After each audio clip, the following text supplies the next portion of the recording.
the Jackrabbits like to swing. They're going to swing hard. So if you can miss barrels, you're in better shape. Even Colby was missing barrels with that curveball. Well, Zane stays down in the zone when he's on, and he also has a really good curveball that breaks down. If he can keep that under control, I think he's going to get a lot of swing and misses today. Yeah, and if he can get his strike zone and the umpire strike zone to sync up, it really does help him at times. And this can't tell if this is a guy we've had at home the last couple of times, but that would help him again if he can get comfortable. If he can get that call on the plate on the black, maybe a ball off there, that gives him a chance. But again, these guys don't go up there taking a lot of pitches, so they give you a chance. You go at them. If you keep it around the zone, they're going to go up there hacking away, and he's done a good job missing bats, as you say, is averaging over 2 strikeouts an inning. Yeah, I think that's going to be key. And I know Coach Autry has worked on it with him. We saw it early in district. He struggled a little bit when in a tight situation because it's new. I mean, we've always talked about when you get into district, it's different than those tournaments at the beginning of the season. Well, playoffs is another step. It's like 3 steps to a season, and so he's really got to keep his emotions under check if he does get a bad call here and there, and not let that get into his head or cause him to overthink his pitching strategy at that point. Well, Zane comes in for the season with a 3-2 record with 57 strikeouts in 37 innings, but he also has 25 walks. And unfortunately, most of those occurred during district. Yeah. And so his ERA for the year is only 1.7, so he's not really giving up a lot of earned runs. He just has got to avoid, letting people get on base and either walking or hitting them. And 21 and 2/3 in district, he has 20 walks, so he's only had 25 for the whole season in 37 innings. So you see what happened. Things kind of piled up as he had trouble. Maybe he got some balls on some pitches he thought were strikes, and had some issues. But the fact is, he's got the stuff to really come out and dominate a game the way Colby did last night. And I think what we saw Colby do, we can see Zane do very much today. If he'll just stay in the moment, not get too jazzed up, and let things get to him if things don't go his way. And again, it's going to be a tough day for the hitters. Yes. So the pitchers are going to have a lot of support, so you would anticipate a low-scoring game. With that said, it'll probably be a 10-8 ball game or something. Well, so. and we talk a lot about the wind with the batters. There's wind affects the pitchers as well because if it's blowing straight in, not that you get that much extra on it, but it does. It moves the ball around a little bit. You got to be a little bit more precise, and a lot of times we don't have to talk about that because the wind's not that strong. But today it's as strong as we've seen it all season. Yeah, right now they're showing it at 19, but it's supposed to get worse through the day. I mean, so I think you're going to talk about gusts up to 30 and 40 in that range. And again, does that impact your breaking ball? I mean, again, I think you'd rather have if you're throwing into the wind, your breaking ball does better. With the wind, I don't know, but does that take away some of your break? Yeah, and that could be a key because if he's missing off the plate and then you don't get the break that you're used to getting, it's even harder to make that adjustment as a pitcher. But I do think you're right. I think Forney will swing at some pitches out of the zone as long as they're close, and so I think that could be helpful for Zane today. And like you said, defensively, the key is just not to make errors, to come out and play a clean, like Coach Autry said, clean and fast game, and that's what Tigers have always done. They work on that in practice. I've been to some of the practices, and the speed they do in practice is game-like. And a lot of people don't do that, but you have to practice like you do like you play in a game if you want to carry that over in the game. And he's one of the best at doing that. Well, that makes it certainly exciting for a team. Again, you talk about playing with game speed, and you're right. They do that in practice. When you watch a basketball team, that the old Nolan Richardson teams in Arkansas, they were pressing you from the time you got off the bus. You got to play if you're gonna play at that speed, and you want to be represent game-like speed. And Coach Autry does a great job of that. They practice game situations.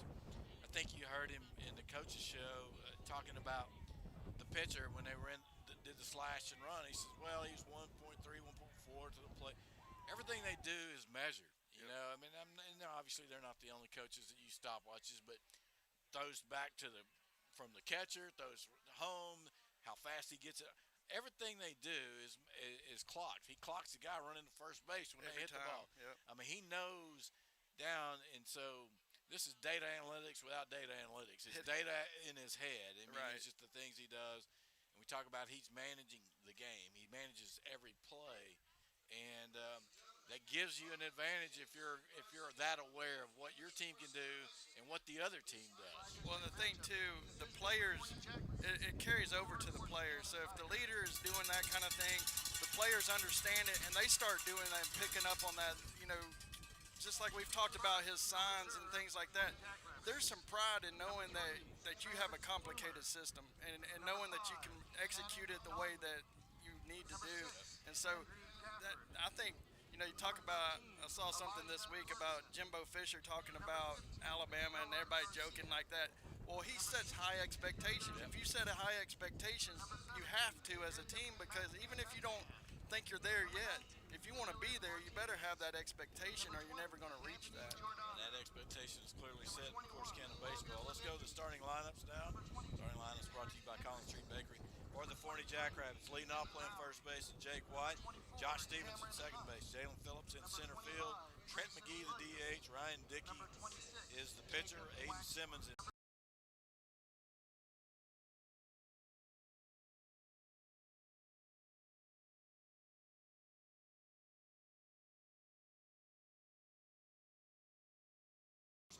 leading off and playing shortstop would be Mikey Lovano. Hunter Autry at first base. Aiden Morehouse in 3-hole behind the plate at catcher. Solo James will be in left field hitting cleanup today. Colby Kincaid is the DH. Bryden Hernandez is in right. Austin Pryor is in third base. Connor Means is in center field, and Bradley Gruber is in second base. And the DH Colby Kincaid will hit for Zane Petty, who will be on the mound here for the Tigers. So those are your starting lineups. As Father Monk introducing all the players from Forney, which looks like they got about 50 players today. Everybody in the program probably on the roster today. So Jason Farrow is the head coach. Here, Coach Autry talking about him. Obviously, they know each other well, played against each other many times. So now the starting lineup is going to be introduced here for the Tigers, and then we'll have the first pitch. We're getting ready for district by district action here. Game 2 for the Tigers. You can also check it out on Corsicana Tiger Sport on YouTube. You can hear us. You can watch the game.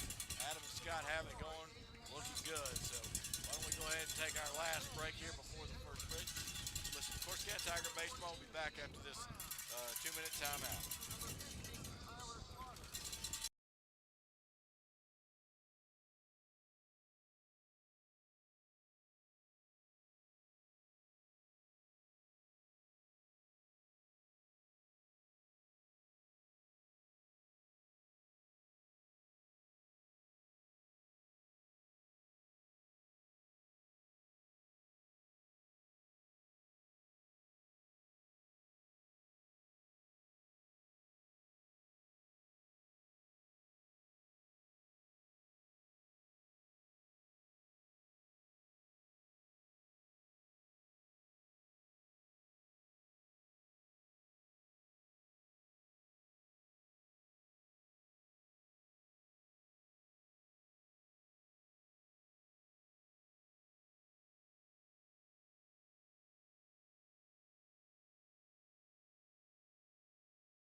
the Tigers and the Jackrabbits get ready to kick it off here for this by-district. Tigers trying to finish it off here today, Stephen. Be a big win. Get ready and get focused on next week. Nacogdoches won last night over Longview, so see what they have. Got to close out, obviously, but that's where we're at. Tigers, if they don't finish it today, would go back to Mesquite on Monday, and hopefully they can not have to make that trip. So You definitely want to do it today. yeah, get ready for a trip east, I would guess, somewhere between either Nacogdoches or Longview. So Zane Petty's starting his warm-up tosses again. Junior really has shown really good stuff for the Tigers. So as long as he can avoid walks and hit batters, you know, he's had those issues a little bit, but that's really been his only hang-up. He's been big at times, and like I said, he kind of, in the middle of this district season, he had a couple of rough spots. He was able to work through those and, you know, able to get back in and do a good job, and so here he is getting started in game 2 with a chance to clinch for the Tigers. Yeah, I think the thing with him, like you said, I mean, averaging 2 strikeouts an inning in high school baseball is pretty good ratio, but you got to keep him off the base and not give him any free passes for sure. Yeah, he has at times been able to pitch out of trouble. You just don't want to get in trouble today. And again, we saw last night, you know, Forney was able to get out of trouble early on, but eventually it caught up to him. They kept putting runners on. We talked about the first 3 innings, getting the lead runner on, and we got nothing to show for it. And that's not normal in high school baseball. And then finally in the 6th, Tigers got that lead off walk, and they turned it around and made things happen. So I got Jake White, the first baseman, left-handed hitter, leading it off here. Good hitter. He really hit a good, solid ball that Hunter Autry was able to snag by the line. They got him by a step at first base. And so, again, the wind blowing straight in here from center field, as it does quite a bit here, but maybe just a little bit more than normal. Here at about a 20 to 30 mile an hour pace, it looks like. And see what happens as the day goes on. I think sometimes at night you'll see it lay, but today I don't think you're going to see that. It's just going to get worse.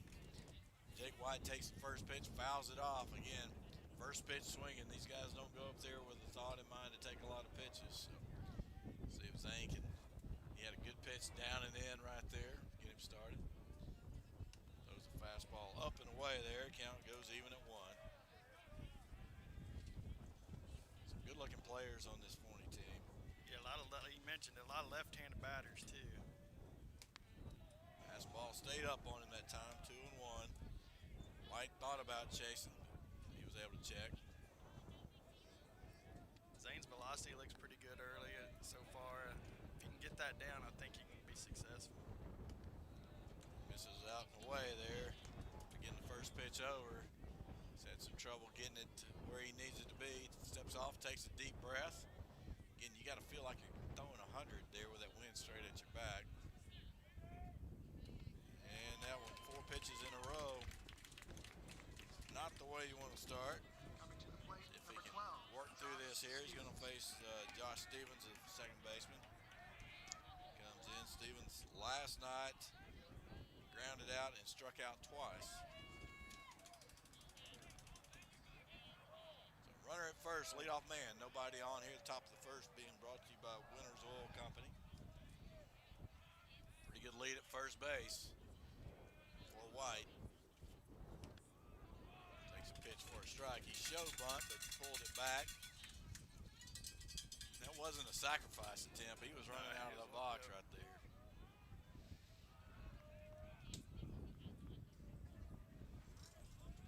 0-1 to the hitter. Looks like he's going to work his hands down, but throw over to first. Pryor playing in at third base. Preparation for a bunt.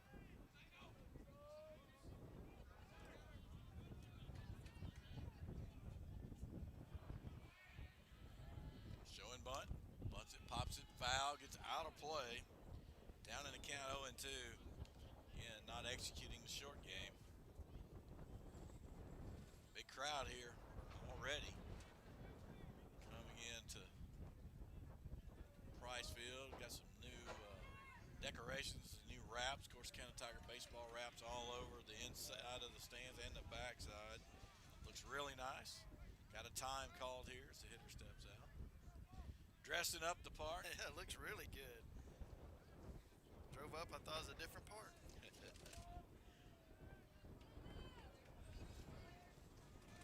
Here's the 0-2. Curveball stayed up a little bit, but I think the umpire gave up on it just a tad early there, but caught it at the belt.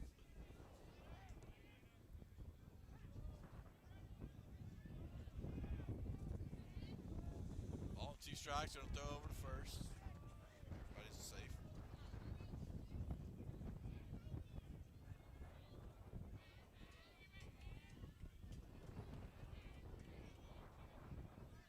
Big lead at first this time. Gonna throw over again, but he's back.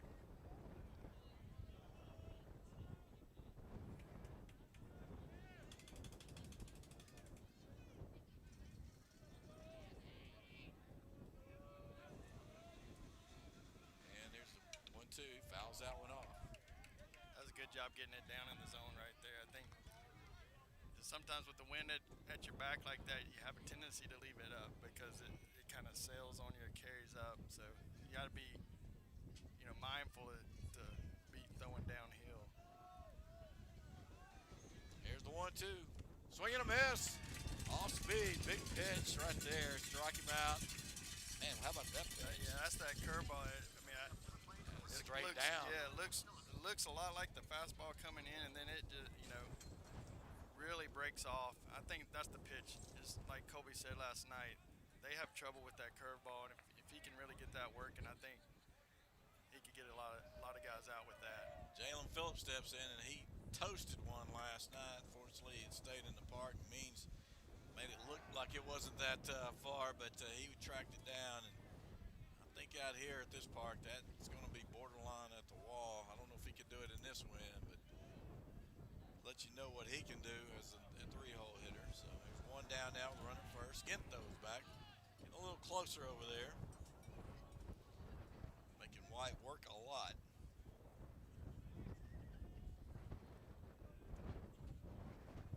Phillips steps in now.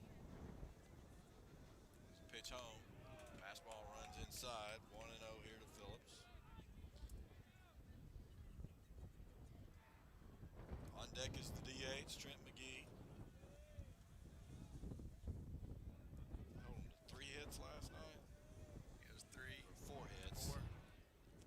Getting a little closer over first base. He's back. They had, actually they had 2 in that last inning. Oh, that's right. So they had 5 hits.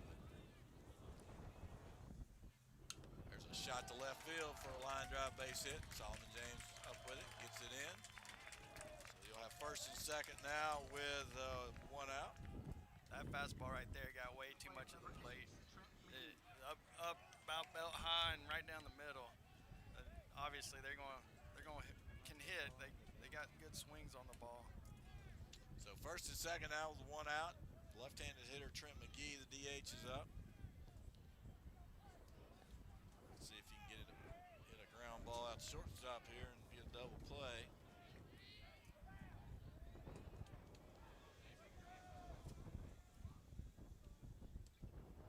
Low there, 1-0. Again, having some trouble with locating the zone. He does have a strikeout to Stevens. Umpire consulting with the hitter about maybe where he needs to be standing in the box.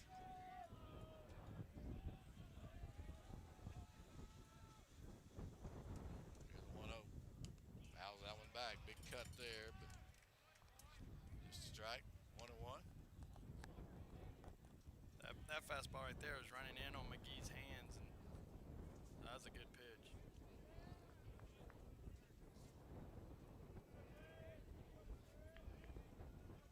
Pretty big at bat here early in this game. Players trying to keep Forney from taking an early lead. Stays up. You're not going to get the call above the belt here. 2-1. They called a balk. Balk team, huh? Did he not come set? I think that's what he's saying about it. Yeah. Well, that's a bad spot right there. You got runners advance up on the balk. Second and third now. Now you need to really be looking to strike out here, hopefully. Got Ryan Dickey on deck, who's a really good hitter as well.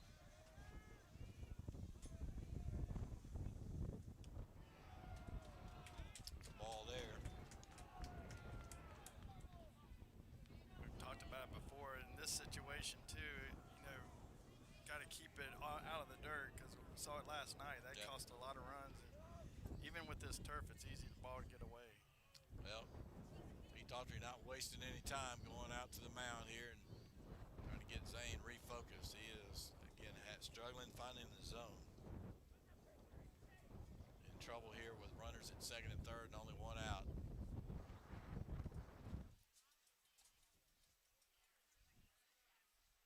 Pretty animated conversation. Yeah. Getting the defense set now also. 2 balls and a strike.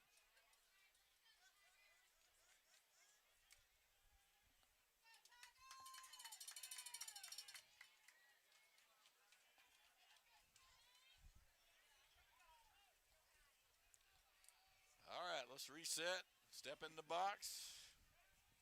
Working out the stretch. Infield's pulled in here early. Trying to cut a run. Fouls that one off. Gets to 2 strikes here. 2 and 2. Tells you how big this game is. In the first inning, you're going to have to play in the infield with 1 out, man on third. No doubt.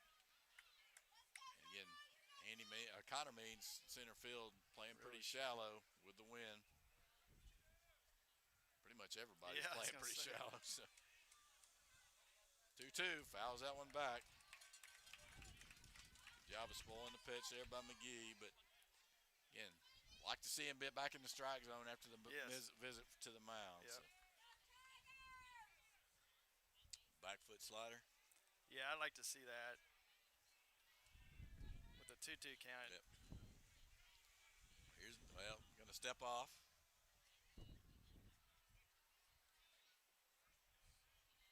Zane can get through this.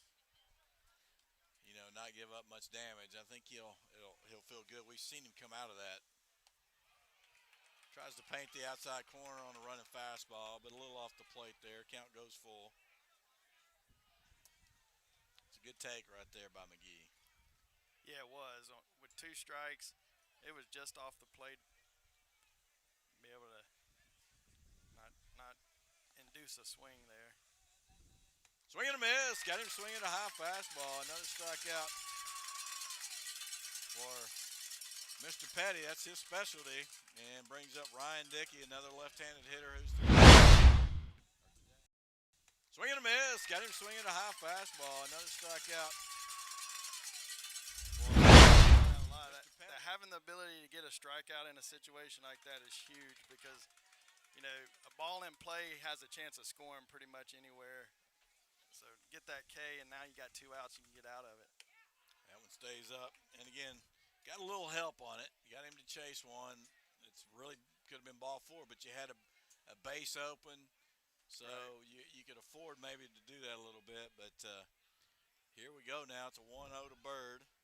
Or Dickey, excuse me. Bird was last night's pitcher. Fouls that one out of play.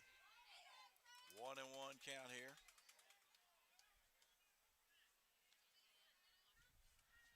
Boy, this would be a big out for Mr. Petty here, for Zane to come out of this, wouldn't it? It'd be really big. I mean, we've seen him where he'll struggle an inning and then settle down. So, like you said, if you can get out of this with nothing, that's a huge win for Zane. Well, he's got a chance here with a 1-1 count, 2 outs. There's a chopper. It's going to be played by Pryor. It's going to be Lovano. Get tagged. Autry makes the tag. Good play by Lovano, charging that ball. Tigers dodge a bullet here. There's no runs on 1 hit, no errors, 2 left after half inning play. No score. Tigers coming up next.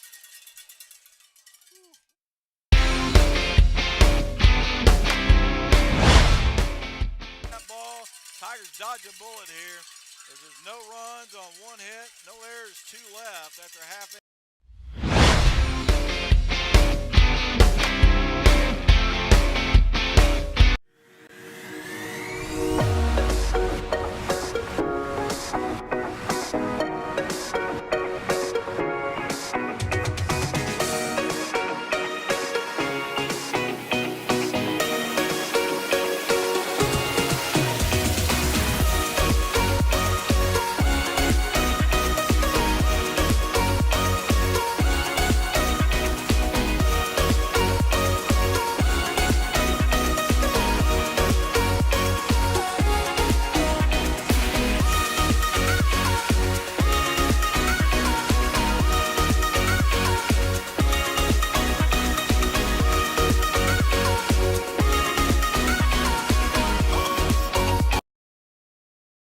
No damage as a leadoff walk, and followed by a 1-out single, and a balk gets them to second and third. Get a strikeout and a ground out, and a great play from Lovano at shortstop.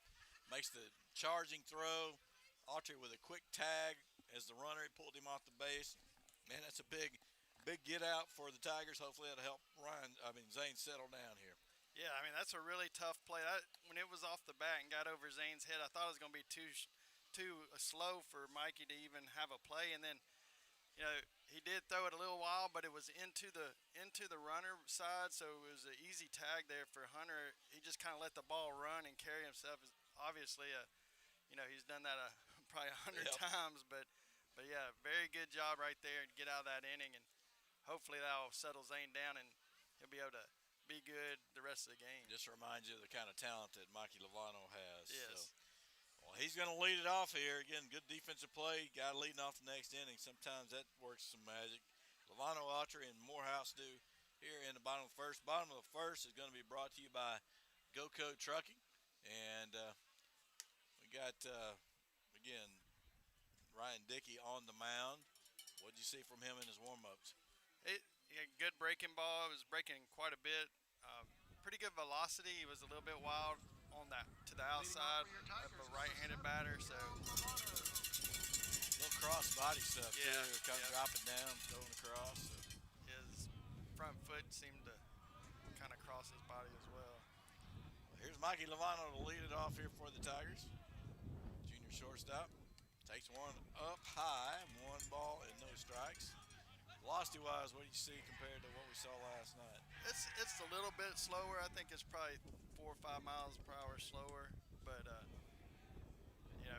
still pretty good. Yeah, still good. Yeah. Mid-80s probably. Gonna be a chopper down the right side. Gonna be a swinging bunt. He's gonna play it. Throws it away. Not gonna be far enough to advance though. That's a tough play right there. Oh my goodness. Dickey thought about letting it roll, try to roll foul, but it didn't look like it was staying right on that line. So he got an infield hit there, and he had to throw it pretty much over Mikey's head, got away from him. White went up and tried to stop it. It got away, but not enough for Mikey to advance. So here we got a runner on first base with Hunter Autry up. Sure a lot of signs down there. Sure hoping it's not a bunt, but hey man, he'll do it if he has to. And he can do it.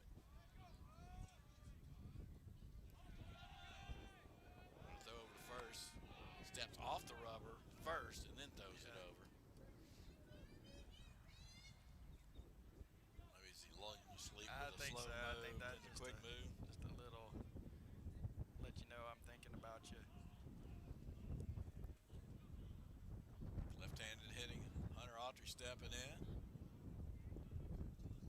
There's a shot up the middle, over the bag, going to be a base hit. Again, just an easy swing. Ball was out on the corner. He takes it up the middle. Tigers got something going here with back-to-back hits in the first. Yeah, good job of hitting right there by Hunter, taking it right back up the middle. Ball was on the outer half. If he'd have tried to pull that, he's rolling it over to a double play ball to the second baseman. So stay through that ball and right back up the middle. We'll see Morehouse coming up in a bunt situation. He's like, man, I'm in the 3-hole. How am I getting stuck with all these bunts? So, first baseman's playing way in. Third baseman's on the grass. So they're going to crash the first baseman if he does bunt. shows bunt, takes a pitch up and away. So 1 ball there, and again, first baseman's almost in his lap. Second baseman running to second. Again, if Hayden's a good slasher, it'd be a good opportunity to open that up for you and slash it through the right side. Yeah, for sure.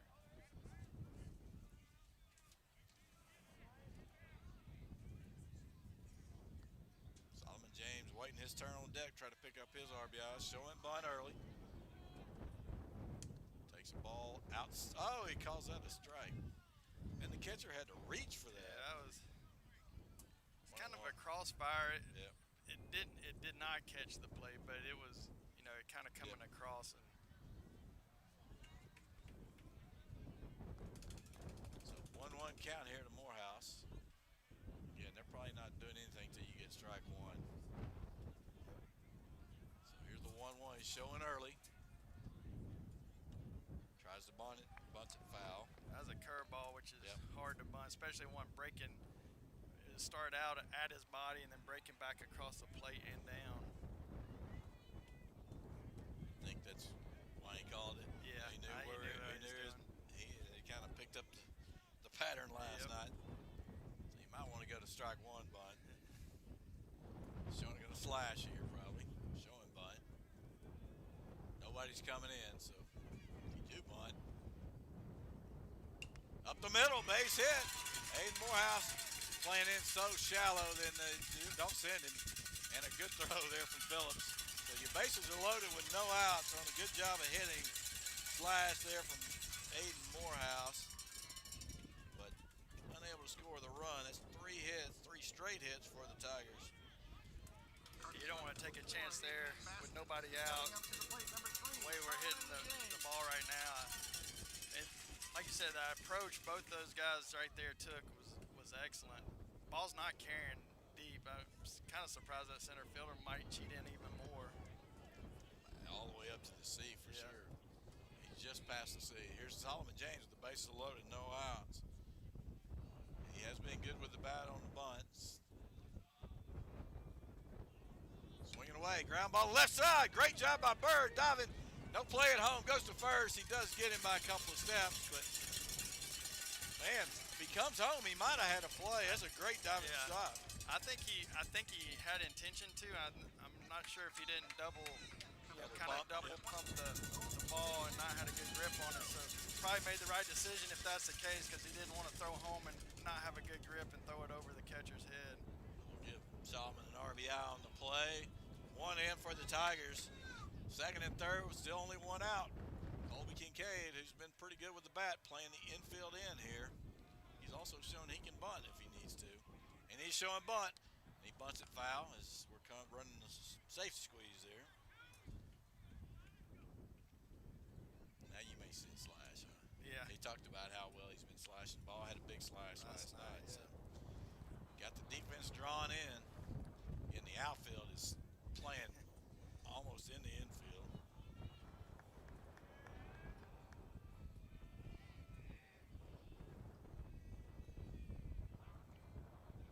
No balls and a strike. Hit him. Don't like getting him on there. He's not going to move. He takes a pitch on the inside. So we got three hits, fielder's choice, and the hit batters for the 1 out. We got 1 across here. Ryan Hernandez is going to call a timeout as Coach Farrell's going to visit the mound here. Ryan Dickey's struggling. If he's truly your number 2 guy, you pull him and save him for Monday if you can find a way to get in this game. They've got a lot of pitchers. They've thrown, I think, as 6 guys during district, considerable innings. So you could definitely do that. Well, bases loaded, quick visit here. So Hernandez struggled a little bit last night. See what Coach Autry does with him. He's followed by Austin Pryor.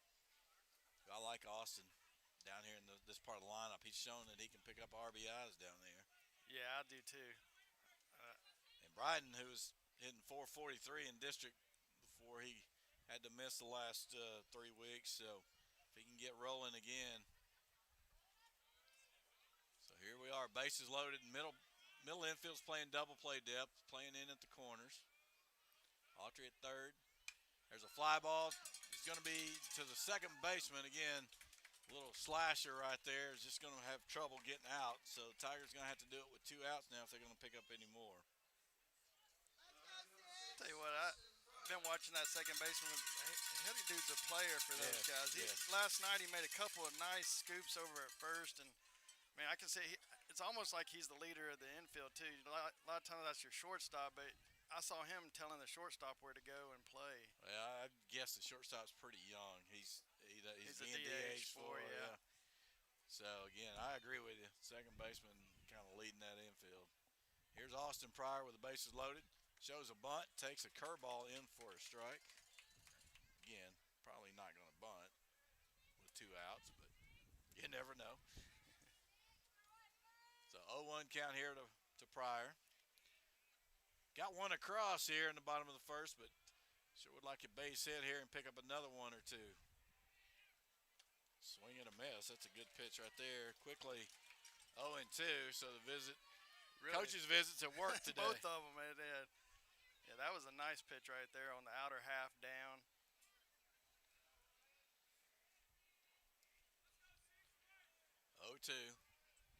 Probably going to slash here. Swing and a miss. Got him on 3 pitches. So Dickey gets out of big trouble right here. Tigers get 1 run on 3 hits, no errors, and 3.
Top of the second be brought to you by McKee Lumber. Zane Petty back out. Tigers picked him up a run, and Bird at third base probably saved another run there as he dove to his left, stopped the ball. If that gets through, it's probably not going to be hard enough to keep Autry from scoring from second base as he was running on the play. And so Tigers sit here with a 1-0 lead. Yeah, both teams, had chances in the first, and we at least got the 1 run. You'd like to get more with bases loaded, but it's going to be one of those days where, obviously, both teams were playing in the first inning in situations with runners on third, so they're expecting a low-scoring game. Aiden Sims, Rylan Bird, and Hunter Watson sit here in the top of the second. Another left-handed hitter comes to the plate. Right fielder Sims. Petty now staked with a 1-0 lead. Fly ball toward center field. Cutting. Solomon James is going to take it. Again, no matter if you cannot give up on the ball wherever it's hit because it's not going to be where it starts. Yeah. That ball looked like it was dead center, and not only and hit decent, and then it's just to the left of the C, and Solomon catches it. And it's almost shortstop. Yeah, it really was. There's a shot up the middle. Good hit there by Bird. Be on with a 1-out single. Shot up the middle. Seeing the middle is the favorite place today. Now batting number 2, Hunter Watson. Hunter Watson's going to step up. Another right-handed hitter. Was he in the game last night? I don't think he was. No, Cameron Hunt was starting last night. So Watson has played district though. He's had 19 at bats. He's hit 263 in district. Foul ball out of play. Pretty good lead down at first base from Bird, and he is a tall kid. He is. was thinking. Long hair, tall, thin, but athletic looking, you know. So 0-1 count. Getting a big lead at first. Going to throw over. He's leaning a little, but not enough.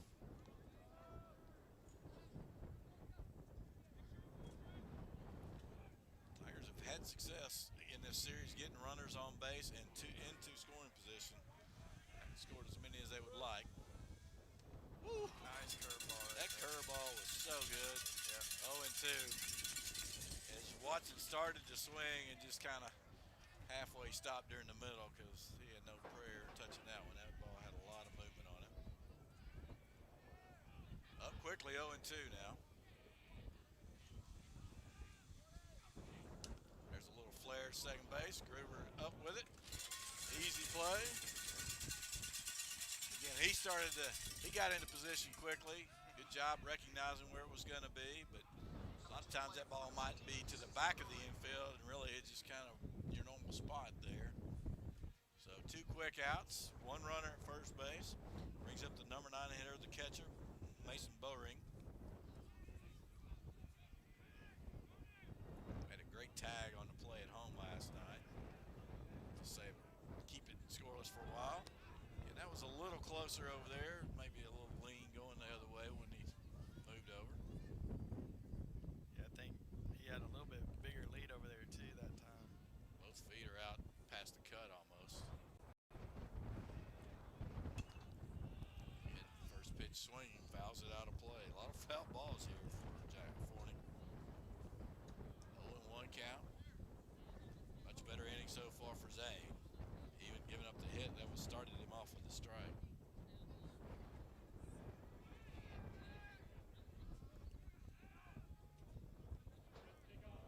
Now the stretch, checks the runner, going to throw over. He may have him, but again, the ball was up a little bit. If he puts that around the belt or the knee where Hunter can slap that tag on him, he probably would have had him there, but He was real slow getting back there. sometimes those big legs have a hard time shifting momentum, right? But he can run if he gets going forward. Yeah, he shortened his lead a little though now. Yeah, he's back on the cut, inside the cut. Oh, Throw over again. Got him as he was extending the lead, Yeah. didn't he? Almost got him napping in. Good job, good moves.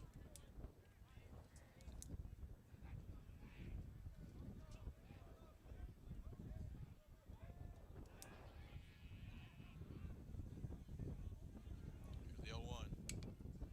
Foul ball, 0-2. Nobody's quite got the Corbin Hall quickness, the move, and the location when he, didn't throw it as hard as some of these guys, but he had the quick feet and he always put it on the bag. Yeah, it Got was. a lot of guys leaning. Yep.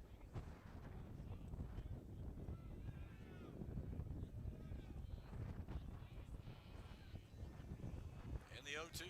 Curveball, in for strike 3. Got him looking. Good inning for Zane Petty right there. Tigers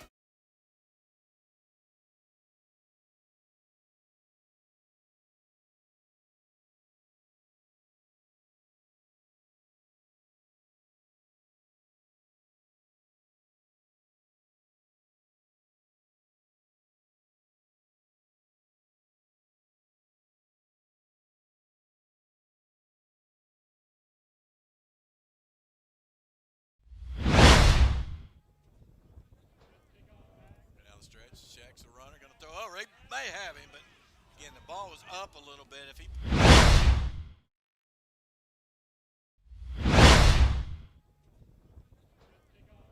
down the stretch, checks the runner, going to throw over. He may have him, but again, the ball was up a little bit. If he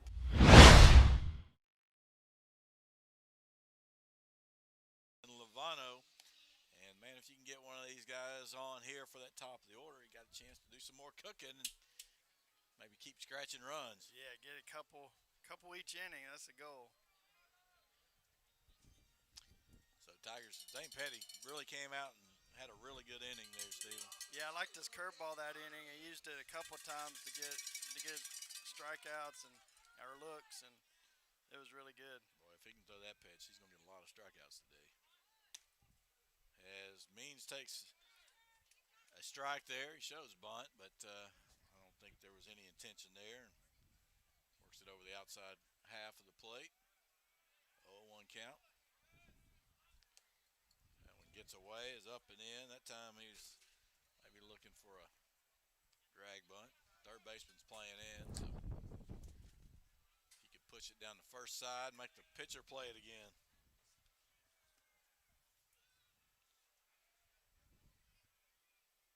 The 1-1. Curveball in for a strike. Good pitch. 1-2. Slowed that down, Yeah, he did. The one thing with Dickey right here, he's coming from a 3/4 slide. You can pick it up. We're behind the batter. You can pick it up pretty quick. Going to be a number back to the pitcher. You're going to toss it over. Easy out. One down. Brings up Bradley Groover. Had a couple of hits up the middle last night. Stepping up to the plate, number One of those 25, produced an RBI. Groover. And when I was down there talking to the coaches, the ball did hit Bradley last Did night it? on the shoulder. So, it did. So That's why I don't he know. started walking to first. Yeah. He didn't know it. as he does not offer at it. He checks his swing. Last night he called us. The guy behind the plate called a strike where he didn't even go that far. He didn't even offer. He just turned his shoulder. Here's the 1-0. And that's outside 2-0. I tell you that, for me, that would be the hardest call as an umpire on a check swing, especially Yeah. behind the plate. Oh yeah. Unless it's, you can obviously see it. But with the 4 umpires, you're always going to have somebody out on the first baseline, so that's going to help. They get that over for strike 1, 2-1 now.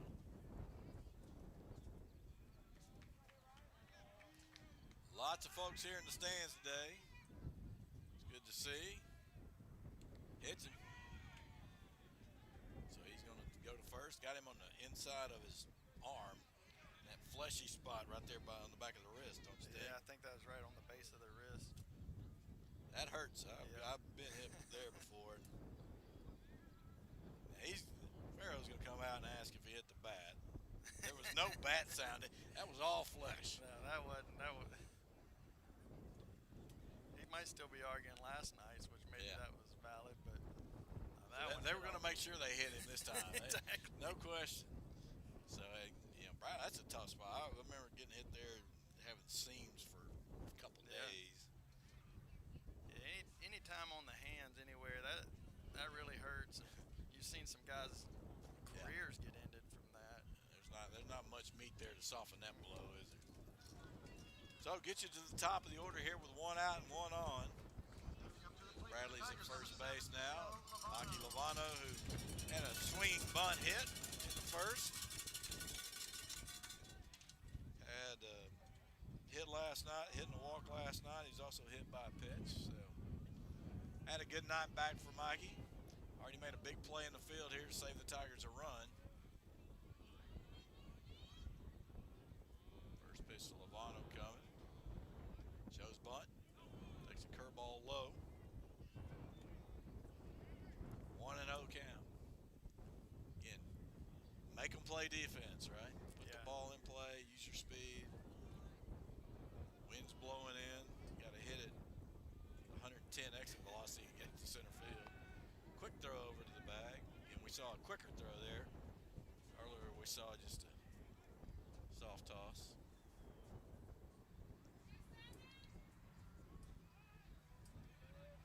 I'm sure Joey Gallo hits it out of Yeah. center field here today. Yeah, I say you can pretty much as a pitcher take that out of the equation. Just know you're not gonna get a home run. Curveball hit to the right side. Right fielder's on it. Makes the play.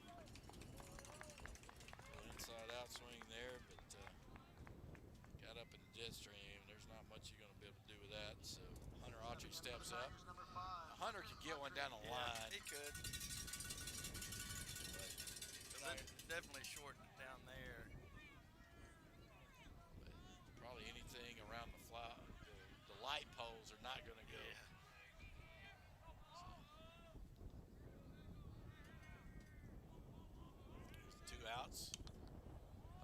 going to get out of play.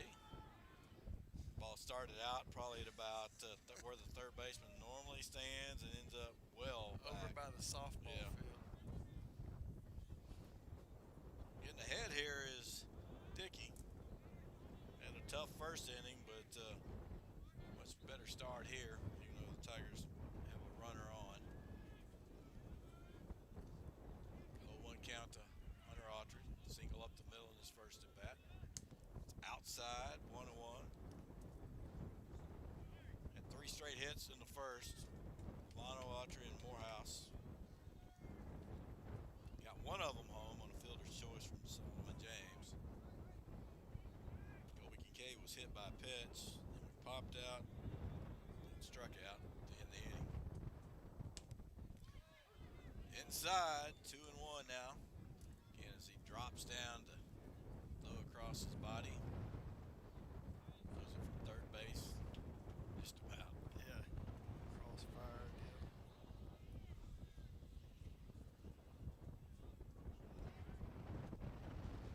Here's the 2-1. Breaking ball down, they did offer. 2-2.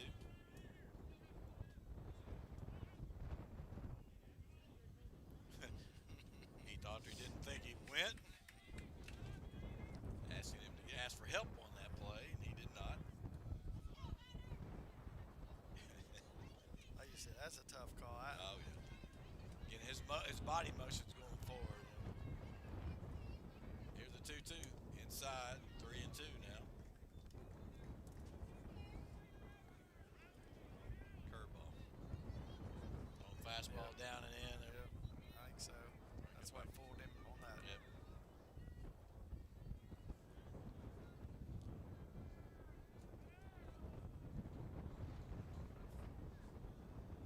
Not holding the runner at first. He's going to be moving, of course. And there he goes. Curveball outside and low. Walked him.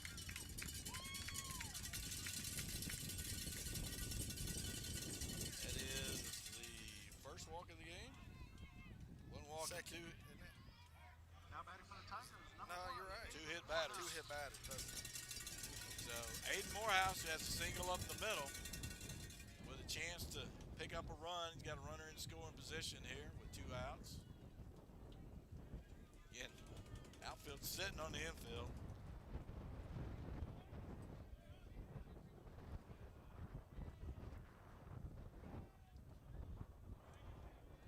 Curveball hit him. So bases loaded. Again, I don't really want him taking the bat out of his hands, but now you got the bases loaded. Solomon James got a chance to come up clutch here. That's Coming to 3 the hit plate, batters. number Again, that's 3, curveball. Solomon It's not James. no intent on that one. But now you don't mind getting hit with a curveball right here. Yeah. Get you a run. Tigers with a chance to scratch another run here in the second. It's a 1-0 ball game. Bassett's going to run for Morehouse. Looks like he's flexing his hand. I think that did get him on the hand, though. Or on the elbow one. Backside, yeah. When he turned, I thought it hit him in the back, but I guess it got the back of his elbow. Lots of little kids out here in uniform today, and their baseball jerseys are like that.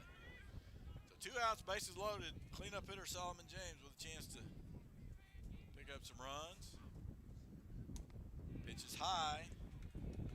Definitely going to make him throw strikes now. Got a 10 count here, 1-0. Groover, Autry, and Baston running for Morehouse at first. So. Here's the 1-0. That one called a strike, 1-1.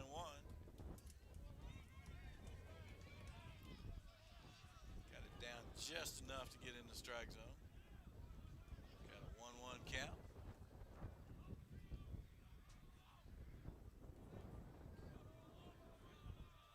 Pitch. Curveball in for a strike. That was a nice curveball. That right was there. good curveball right there.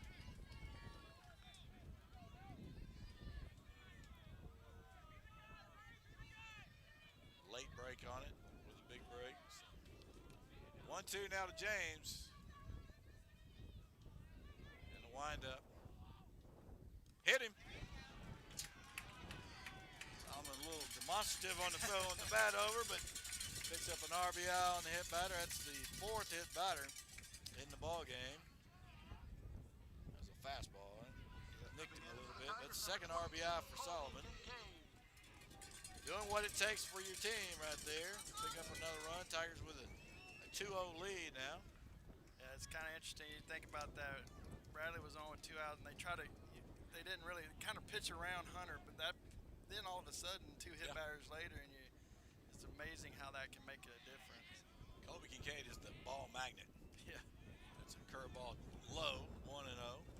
So, hit batter right here, certainly not out of the question with Colby. He's been hit quite a few times, already once today.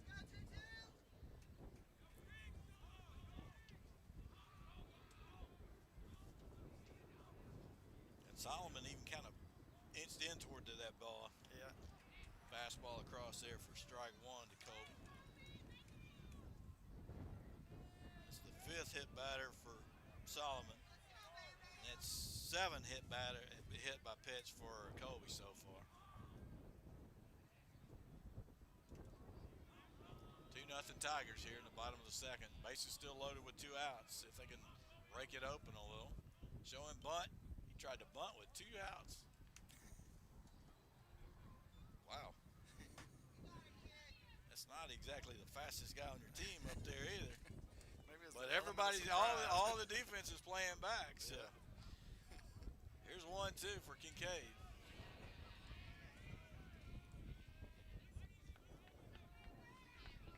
Slash here. Had some success out of that. Takes some balls. Strike 3 looking. Man, that's a generous strike zone on that one. That ball, I guess it ran back across the inside corner for the strikeout. Tigers get another one. It's 2-0 after 2 innings. Stephen will be back with their play-by-play when we come back.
Much worse there, but the Tigers do find a scratch a run, all with 2 outs there, by the way. So we're going to the top of the 3rd inning with that 2-0 lead. Top of the 3rd going to be brought to you by Central Kubota. And Stephen Nutt's going to do your play-by-play here. You got to go through the top of the order here for Zane Petty, Steve. Yeah, back to the top with Jack White, Josh Stevens, and Jalen Phillips. So right through the meat of their order. Well, Jack White walked, got to 3rd base, but they were able to strand him out there, and so. Again, hopefully Zane had a really good 2nd inning. You'd like to see that keep up, right? Yeah, you definitely want to build off the momentum, and another long inning that he had to sit in there, though, when we got bases loaded and leave him out there. Now batting number 11, Jake White. Well, you'd like to get more, but at least you're scratching in those situations, not leaving them empty. Exactly. At least you're getting one like last night. We didn't get anybody in those situations. Here's the first pitch from Zane in for a strike. Fastball down. Start for him right there, getting ahead. Here's a wind in the pitch, curveball, drops right in for another strike. That's 2 good pitches right there to start off. Jack White. That curveball we really saw in the 2nd inning. He's come back with it strong. There's a ground ball out towards 2nd. Groover over makes a play to his right. Pretty easy, makes it look pretty easy. That's not an easy play. Yeah, he got around that ball right there. It's what you see that way it's coached right now. You don't go just necessarily get in front, you get around it. play it on your left side and get your momentum going toward the bag there. It helped him on the throw. And, you know, White, we've seen he's a leadoff guy. He runs pretty well and got him by several steps. And here's the first pitch into Stevens. He tries to hold his swing. Strong. There's a ground ball out towards second. Groover over makes a play to his right. Pretty easy. Makes it look pretty easy. That's not an easy. Curveball drops in there for a strike. Sorry. No, that was a beautiful pitch. That curveball, that's what I said earlier. If he can get that throwing for a strike, he'd be good. Fastball stays up to Stevens. Number 12 for the Jackrabbits, the second baseman we talked about earlier. We see Zane with a tendency to overthrow his fastball sometimes, and he looses it up high. There's a fastball down, foul, out of play. Stevens up the first base side. See him taking the deep breath. When he keeps himself under control, his fastball is good, located, and then his curveball has been wicked. Yeah, there's a fastball bounces in. And that got dinged up pretty good on his right thumb. So yikes. Right hand. And after he got hit on the left elbow, now the right hand. So again, I think he got a little amped up there on the 2-2 pitch, overthrew it a little. Umpire went out there to deliver the baseball, give Aiden a little time to let the pain subside. Stevens went down and was talking to the third base coach. So when we reset, it'll be 3-2 with one out here for the Jackrabbits in the top of the third.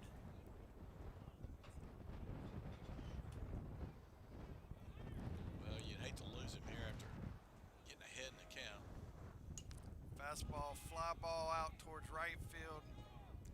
Hernandez can't really see it. He had made to a slide. good attempt at it. That ball just kept pushing and pushing toward. Again, we have a very narrow window, so he slid in. Thought initially it was going to be near the foul line, and it kicked on over near toward the bullpen. He just had to kind of lay out to try to get it without going running into that wall.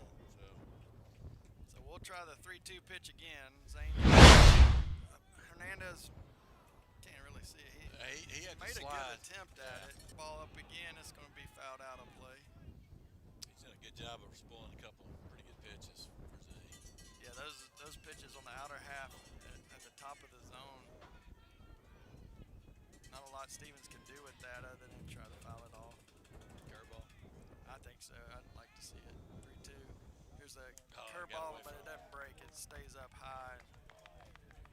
Walks Stevens, so the Jackrabbits will have a runner on first base with one out, and it brings up the. I like the pitch call though. He's been so good with that curveball in the last couple innings. So you got him thinking fastball, fouling those off. You break that curveball in there, and I think their knees buckle. So Jalen Phillips, number 18 for the Jackrabbits, will step in. There's a fastball down for ball one. So 1 ball, no strikes, 1 out here in the top of the third. Phillips had a single back in the first inning to give them a chance. St. Tiger was able to hold them out from getting any runs. Got a good hitter here. Big lead at first. I know the play was dead. But Phillips called timeout, and then Zane threw over before he heard that. So it's 1 ball, no strikes, 1 out. Runner at first, Jalen Phillips in. Zane comes set, throws over to first again, and no play there. He's back on his belly, but pretty easy.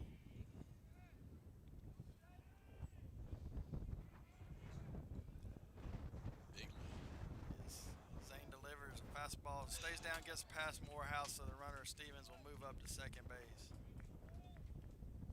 That's one of those you got to block. Morehouse does a great job back there. Sometimes that it just kind of squeezes in underneath, and you got to lock that up. I think maybe the ball had a little more movement to it than he thought, and he kind of lost focus looking at the runner. Yep. You got to catch the ball first. So 2-0 count here. Stevens at second base. The delivery curveball stays down for ball 3. 3-0 count. the Jackrabbits in the top of the third. Tigers leading 2-0. Zane looks in and comes set.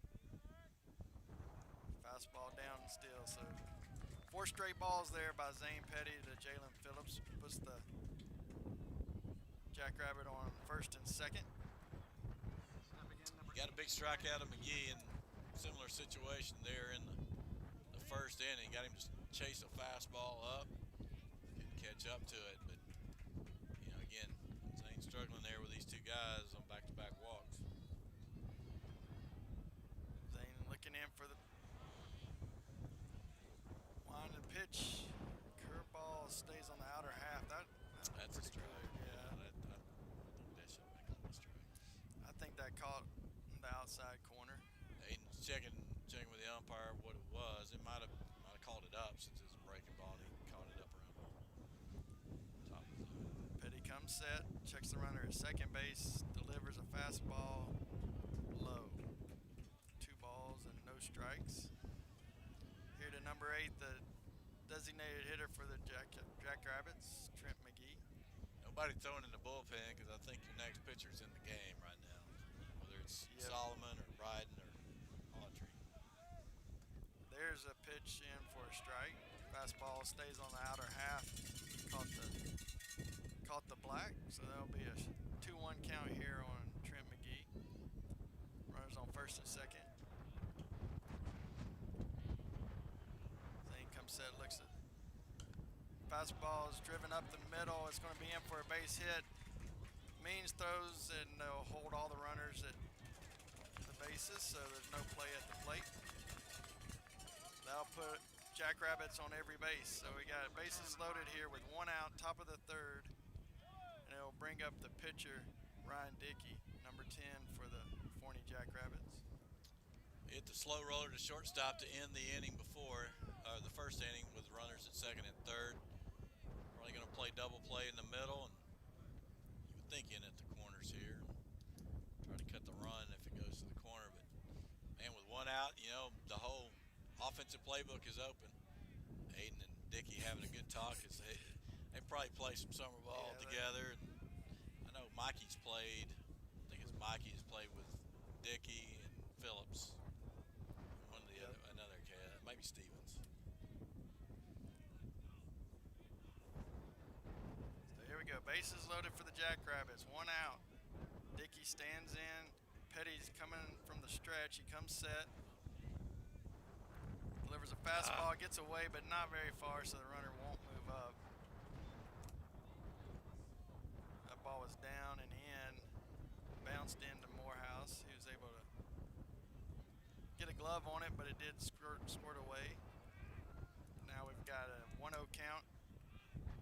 Bases loaded. Petty looks in for the sign. Comes set.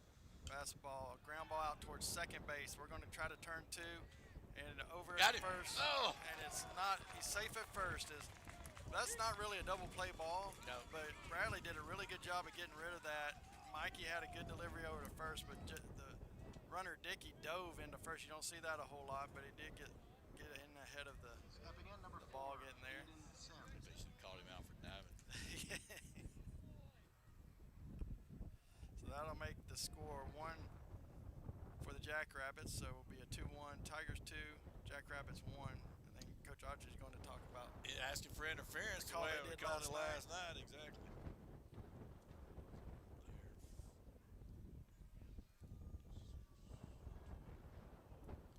Yeah, Mikey's got his hands on his knees. Did he get taken out? I don't think so. My mind went to first. I didn't see. I don't think so. I think he's just. Well, he's just trying to get some payback. Yeah. Where's the guy that called it last Right. night? Because it was called last night, you definitely It's argue probably, it. it's probably this guy right here behind the plate. No, they rotated. Maybe the guy at first base. I think it's the guy at first base. So, got to 2 outs. So, if you get it out here, you get out of the inning, you still have the lead. But it's a tough break to have that ball. But you're right, it's not a double play ball. But Bradley didn't have a chance to come home probably. Right. But he is able to pick up that runner and keeps a force in place. Yeah, Or to the get runners in that the get corner. the runner at second was big there. A lot of times if it's hit slow like that, you go ahead and just take the out at first. But went ahead and tried it. Did get the runner at second. And probably the slowest runner on the bases was the guy going to second Yep. base. So good read on that. Again, he made a good set and a good hard throw, good strong throw to second. Here's a pitch. It's a ground ball out to second. Should be easy for Bradley. Over to first base for third out.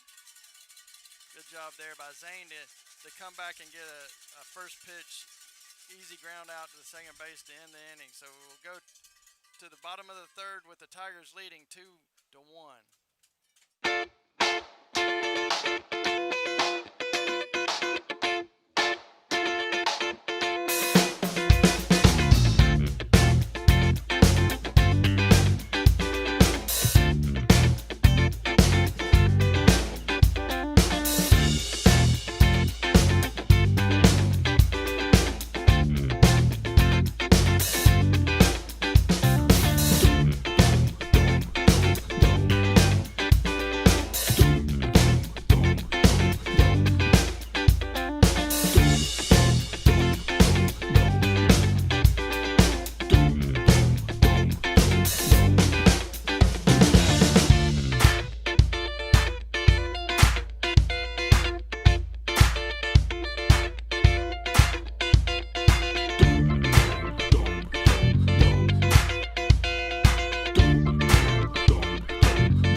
Trouble there. Tigers have left 6 men on base. They need to do a better job getting them home. We're with a 2-1. Brian Hernandez is going to lead it off here. This bottom part of the inning, bottom of the third, going to be brought to you by Vera Bank. And Brian Hernandez is going to lead it off here, Steven. All right, Bryden steps in. Dickey's still on the mound for the Jackrabbits. He goes through the windup. Ball in, runs in, backs Hernandez out of the batter's box. He's got 4 hit batters already in the ball game. One of those brought in a run. He definitely doesn't have a problem pitching inside. Here's a wind by Dickey. Bryden shows bunt, ball, pulls it back as the ball stays high. Yeah, I think he's just showing that until we get a strike. Yep. Bird's way in at third base. It also, shortens that spot. There's a showing bunt again. That ball's in for a strike on the outside corner. Coach Jesse Cummins would be proud.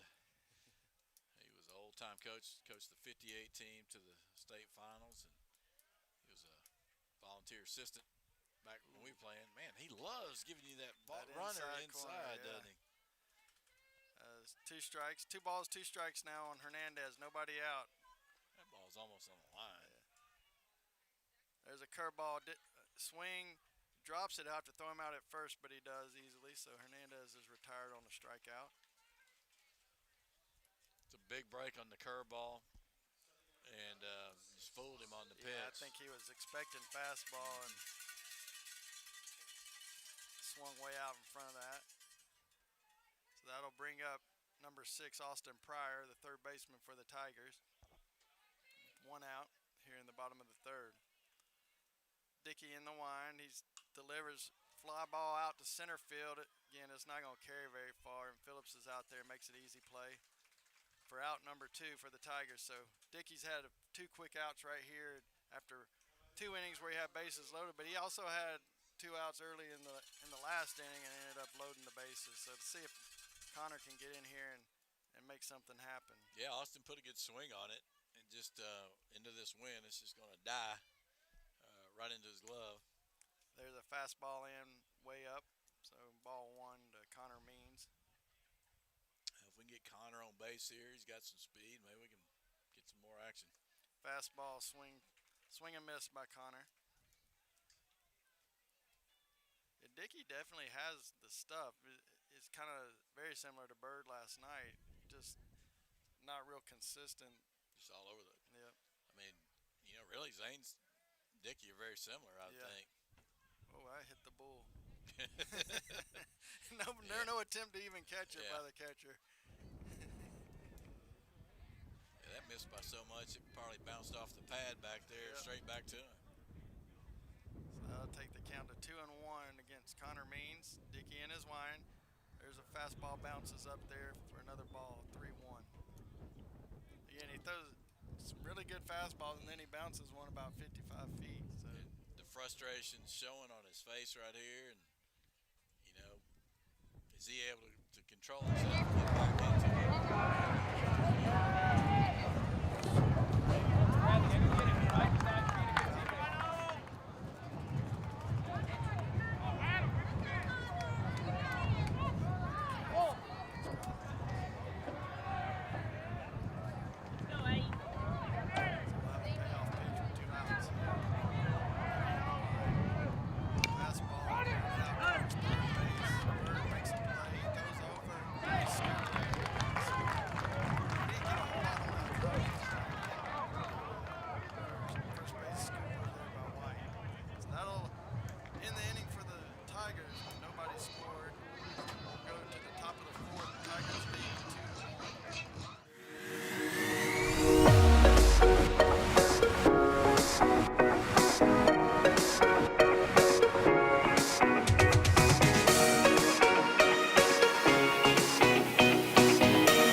Nothing in the fourth. Check, check, mic check. Hello. How we sound? Is that good? Is that better? Highland Park's up 2-1 on Midlothian.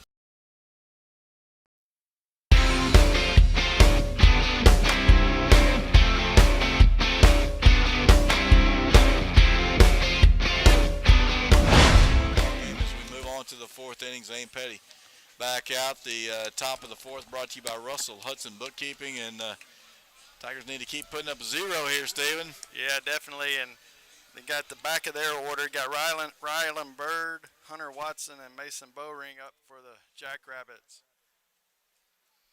Looking over around the district, everybody won last night, so that means that Ennis and North Forney is in Game 3, and Ennis is up 4-0 in the fourth inning over there.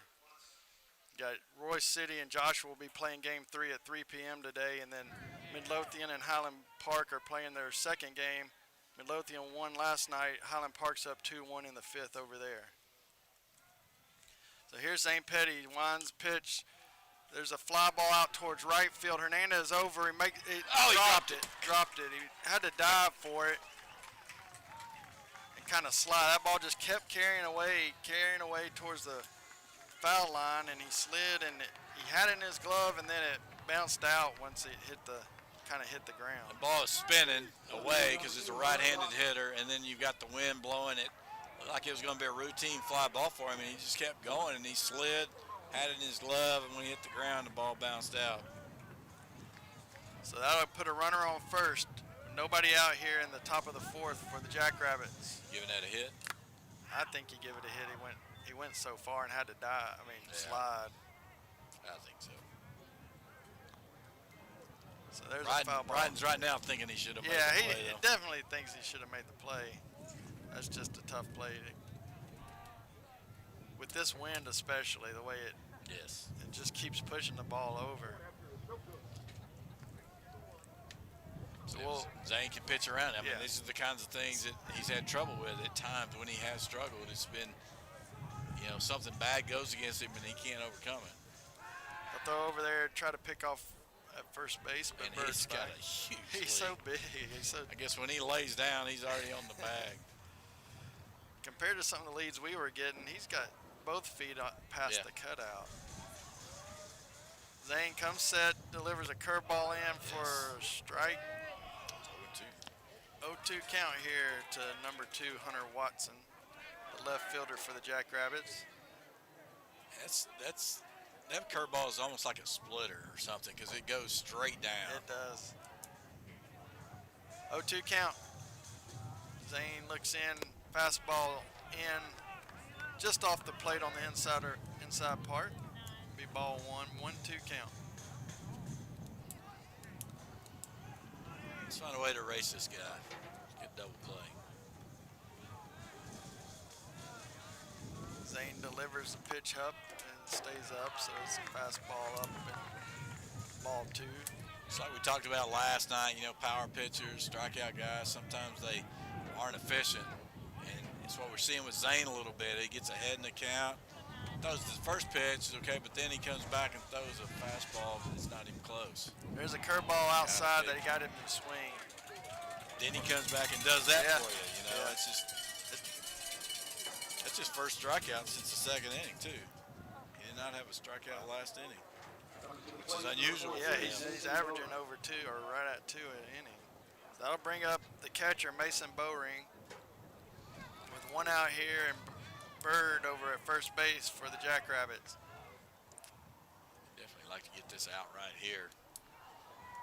Before we Catcher, get back to yeah. this top of the order. Love to get a double play right here, double play ball. Petty looks in, comes set, throws over to first base again. Bird back easy. So he just got to locate his pickoff throws a little better to have that chance for the pickoff. He's a little high on most of those. Zane comes set, delivers a pitch out. Runner's not going, so it'll be a ball 1 here to the Jackrabbit catcher.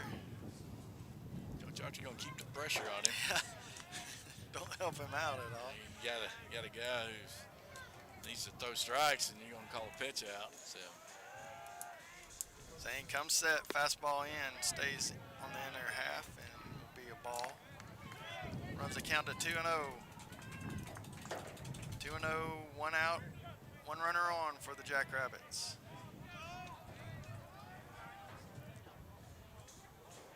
Runner gets his lead. Zane throws back over. That was a little better throw, down a little bit.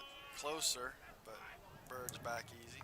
he also timed it. He had gotten his lead, and then he was getting another step as he threw it. And certainly made him a little slower back, but again, that's a huge lead, and he really hadn't gone yet. Now he does.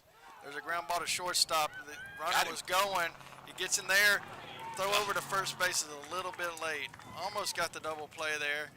As almost didn't get the runner at second there because Bird was running and he did a good job of getting on the bag, but we did get it ahead, just ahead of the runner. Well, that time he slid into to Bradley pretty good right there as Bradley's making the play. But again, he's running on the play, so he's going to get there quick. He's asking why there's not the interference rule that we encountered last night. We hadn't seen that called all year. No. And they called it last night, so I guess. On a play that really looked like a it was basic just play. And again, that was with the runner going. Mikey made a great play, put it on the bag, and had to put a little something on it, not your typical double play feed. And not a double play ball, really. And so they were able to get that done. So got a runner out there for Bowring. But you got a big out. That's a big out to get it to 2 outs. But you are back at the top of the order. So I'll bring up Jake White, the first baseman for the Jackrabbits. He was grounded out to second base last inning for the first out. He walked in the first inning. Pinch runner down there at first base for Bowring, the catcher. Zane comes set. Fastball down for a ball.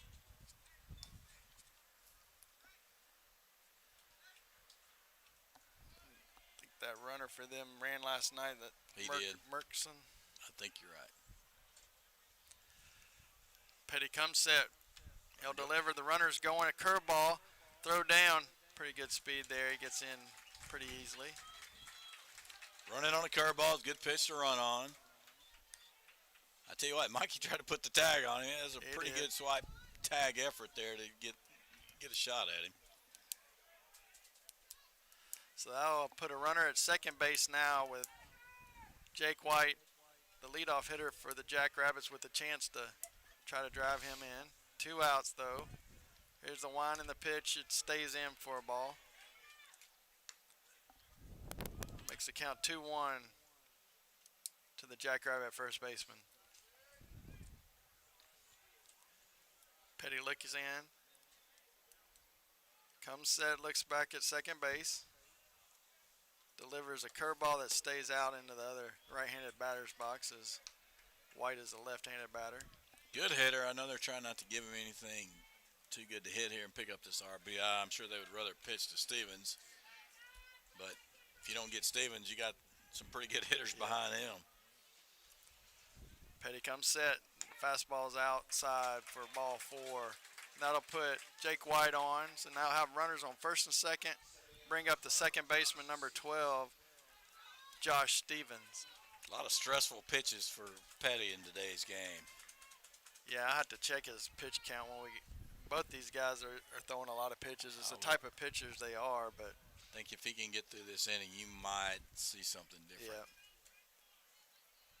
First and second, 2 out. Second baseman for the Jackrabbits stands in. He fly ball down the right field. It's going to get out of play. Hit that pretty good. Yep. But it did. It starts out kind of down the line, but it carried way over almost into the parking lot over there. Yeah, it didn't even get to the ditch. It went to right of the ditch. So that's good to get ahead there by Zane. Get the first strike.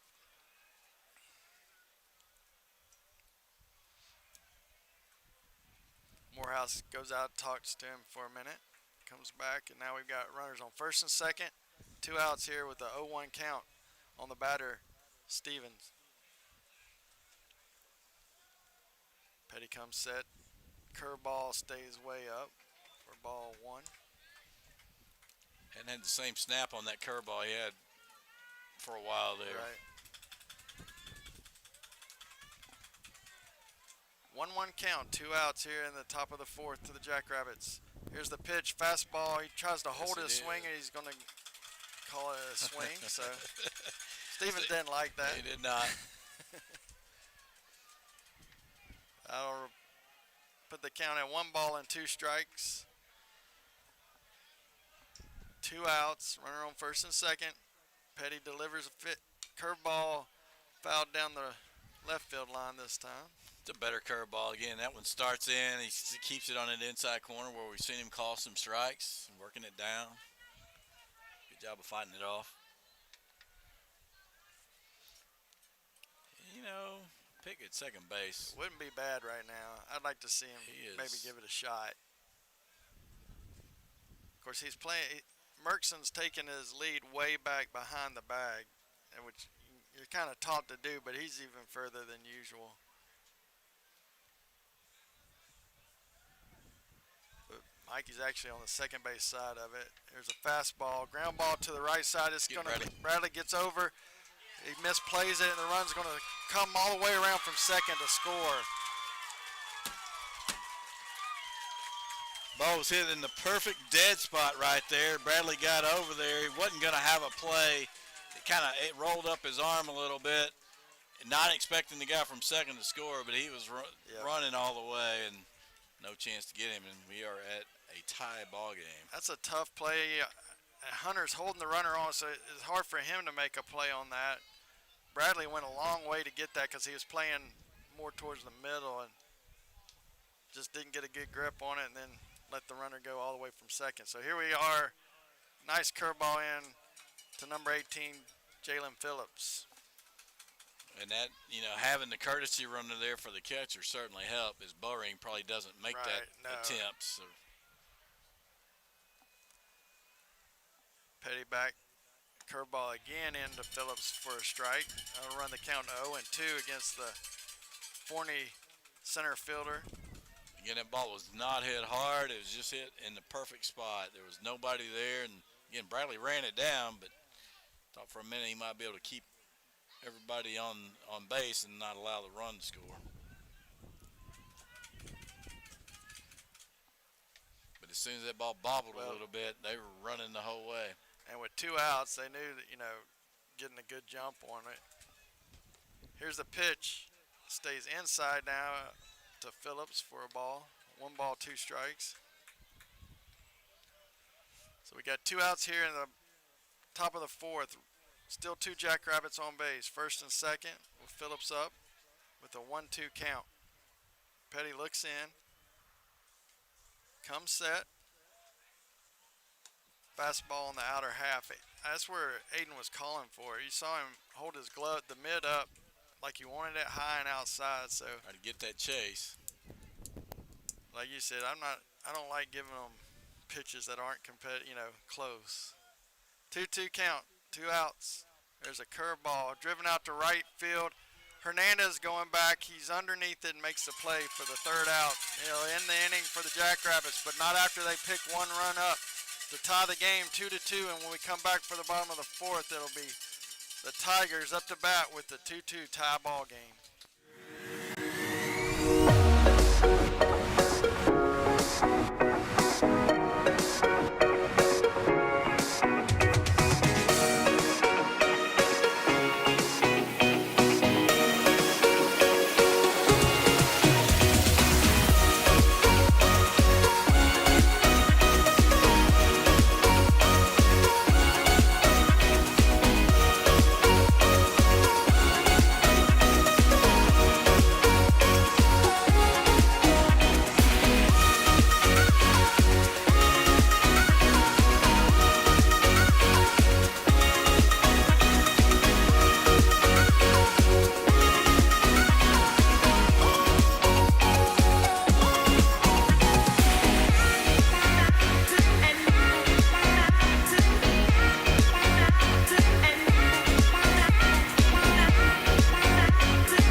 Matchup here is Forney was able to scratch a run across there on what you thought would not have gotten a run home, but it does. And Bradley Groover going to start this inning off here for the Tigers. So bottom of the 4th is going to be brought to you by Mickey's, Exxon, and Wendy's. Come on, Steven, let's get some runs out of this. Yeah, we need another run. Get that lead back. So Bradley will stand in after 2 hits last night. Here's Dickey. Fastball right down the middle for strike 1. He's kind of found his rhythm. He struggled early on. He's had a really good 3rd inning. See if the Tigers can rattle him a little here. Here's pitch number 2's in for a ball. He makes a noise, so you see his shoulders move, so you think he might be calling or something, but I guess he's still in his low. It's a 1-1 count to the Tigers' second baseman. There's a fastball outside. Bradley was hit by a pitch and scored. So 2 hits last night. Got a run scored tonight. He's been pretty good offensive weapon. There's a fastball. It's down the right field line and hooks over the bag foul. I think that's some wind right there. Even affects that line drive because first baseman White over there dives. He was diving in fair territory. Ball lands 2 or 3 feet foul. Ryan Hernandez throwing in the bullpen now. It's a 2-2 count here to Bradley Groover. Curveball grounded out towards second base. Stevens up over and makes an easy play to first base for the 1st out. Good defensive player. Yeah, I like that.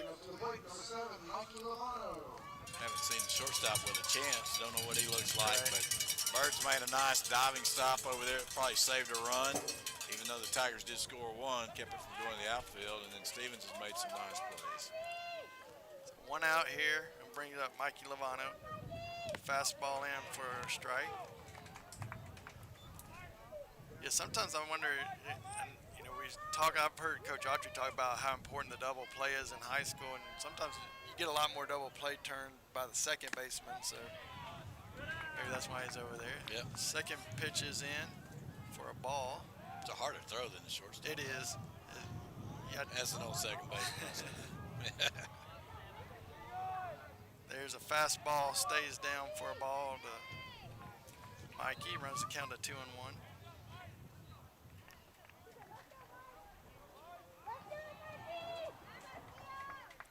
Definitely had some action in the series. He has. 2 balls, 1 strike. Here's a fastball up for a ball. Runs the count to 3-1. Probably not what Dickey wants to do, putting on the leadoff, or it's not the leadoff for the inning, but one of our leadoff runners to bring up Hunter Autry. There's that. He'll do it. Fastball stays out, and now Mikey will run down the first base. It's only a second walk, but he has hit 4 guys, so here you go. You got your number 1 hitter up with probably your best, what you would consider your best base runner on base here.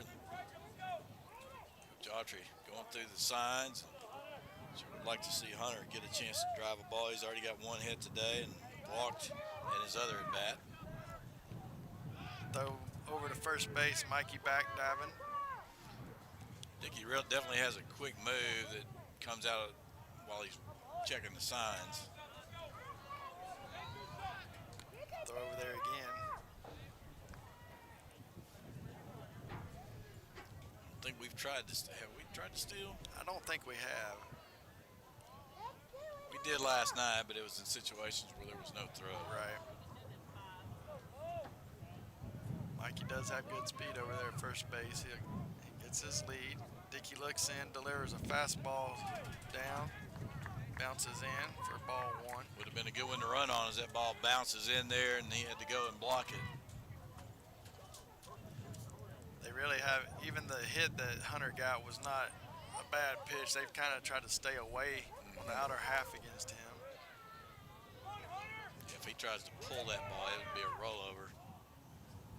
There's a fly ball down the left field line. It's blowing it way over. Bird makes a nice catch up against the wall. If he wasn't 6'3", he doesn't make that catch. Yeah, he doesn't. He had to reach over the wall and make that catch. That ball started out, like you said, it was right at the third baseman, and that ball carried it over, almost into the bullpen. He had to reach over and catch it, and that was a nice play. Hunter just got under that ball. He just missed it. Saw a pitch that he could swing at, and boy, he wanted to jump all over it, and unfortunately he got under it. Thought he was going to have new life there for a minute, but Bird made his second nice play at third base today. That'll bring up the catcher for the Tigers, Aiden Morehouse, with 2 outs, and Lovano's still over at first base. Throw over again. He's didn't really have much of a lead.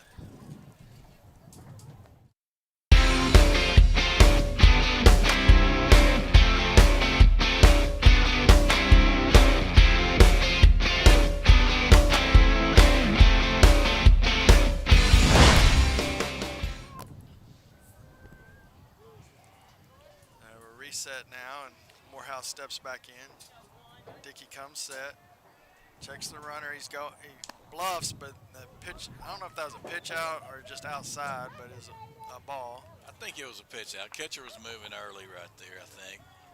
Maybe he moved early enough because he wanted the pitcher to throw it to him. But anyway, you baited him into a ball here, and you got a better pitch to run on that way. Exactly. So 1-0 count. Dickey comes set. Fastball fouled down the right field side off the netting. We have seen the ball carry a little bit to right field. Brian Hernandez had to go back on one of those balls to Phillips. So if you cheat up too much over there, you could get yourself in trouble. Now Phillips, if he gets the ball up there, I don't think he's going to have trouble running most of them down. So. That right center gap that Aiden loves to hit. Yep. If you can get it by him, you got a chance to score for first for sure. So we're getting ready for the 1-1 pitch, and then Morehouse calls timeout.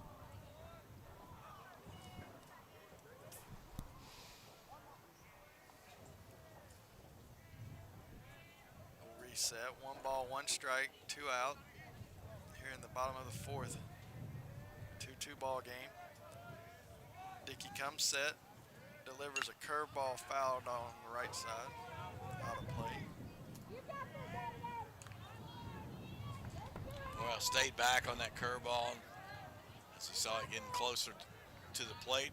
He was able to jump out there and end up fouling it off.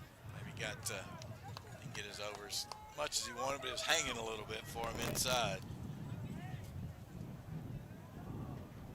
Ball 2 strikes. Dickey delivers. Fastball grounded out towards second. Shortstop. Shortstop makes a play over to first. Throws it away. And Levano will move up to third base on the throw that gets past the first baseman. That's a tough play. Playing way back on his, and he, like you talking about, a lot of these now it's taught to play that backhand. I almost feel like if he'd have rounded that and been moving towards first base, it's an easier play. But anyways, we'll have a Baston running for Morehouse over at first base as he gets on the air. So now we got two good runners on base here. Solomon James with a chance. Really use a ball in the dirt, get kicked away. Yes, fastball right here would be fine. Or Solomon just drill one up in the alley somewhere.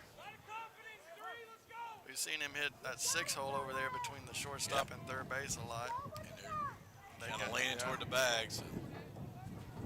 First and third, 2 out. Comes set, fastball high, induces a swing by James. He was trying to hit that spot as the ball kind of ran up and in on him. He saw a fastball early and he was committed to it. 0-1 count. Tiger left fielder. Baston, not much lead over there at first base. James shows bunt, but the pitch is way outside, so he pulls back. 1-1 count.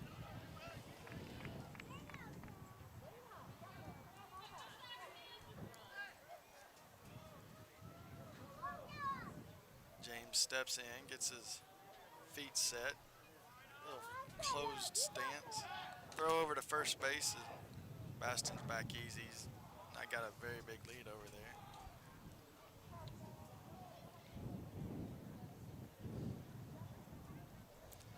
Coach Autry going through the signs. Might have something on here. Got a lot of speed out there, but Baston doesn't have a big lead. But here's a curveball in. It's for a strike. it's a good pitch right there. 1-2 count. White comes over to talk. Now the first baseman and third baseman, White and Bird, come onto the mound and ask Dickey what he's got going on, I guess. There's a third catcher now. I was just making sure that none of them walked away with the ball. Exactly.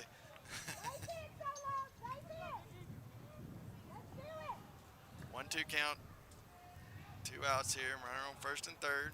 Solomon has had plenty of clutch moments. He's got an opportunity right here. Dickey looks in, delivers a curveball.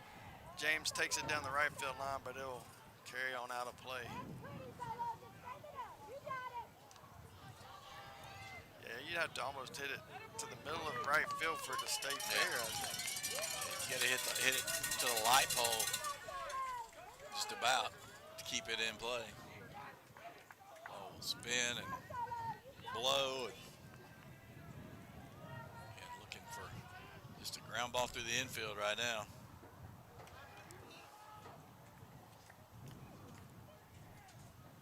So we'll have a 1-2 count here on Solomon James. 2 outs in the bottom of the fourth. The go-ahead run 90 feet away at third base. Dickey comes set, delivers a fastball. There it is, going to back up the middle. Second base. Is going to be in for a hit, and the run will score from third base, and Baston will move up to second base. That ball was hit. It's not real hard up the middle, but right in the right spot. Shortstop Treadwell goes over and makes a play, but he has no play to any base for the out. 3 RBIs for Solomon James tonight, by the way. He is on it. Again, it wasn't a smoke ball, it wasn't anything, but it was right over the bag. The shortstop actually was able to stop it, but nothing to do with it, and Tigers have the lead again. How about a big hit right here from Colby and break it open? Still runners at first and second. Got Baston at second, Solomon James at first. 2 outs. Now the Tigers have a 3-2 lead. I tell you what, he could burn that left fielder if he got. Yeah, I think so. There's a pitch in for a ball. And the center fielder's playing so shallow. If you could hit a line drive on the ground and get it out of the air, you might get one to roll for a while. Yeah. Right fielder's playing the line. Dickey comes set, checks Baston over at second. He'll deliver a curveball, swung on and fouled straight back by Colby Kincaid. Hung a little bit right there. That's one you'd like to have hit. As a hitter, you like that curveball that stays up in your eyes.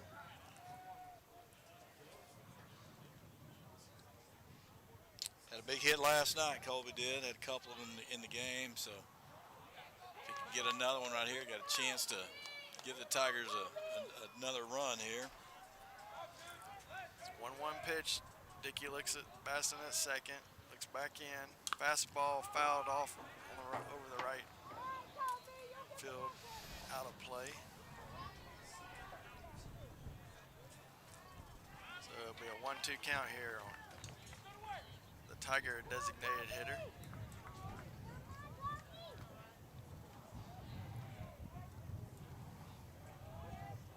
Colby steps in.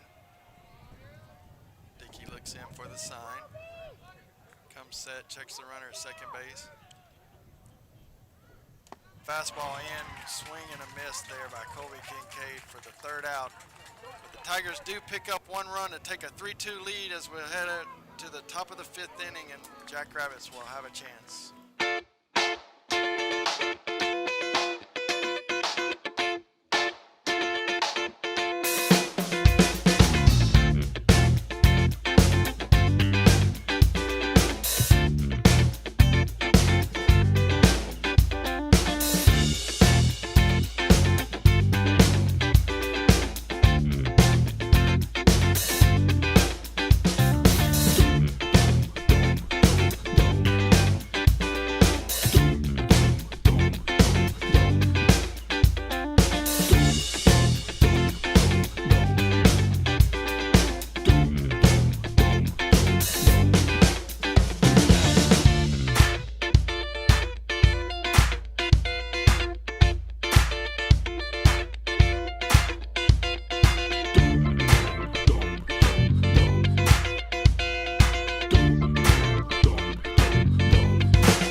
Comes to the mound.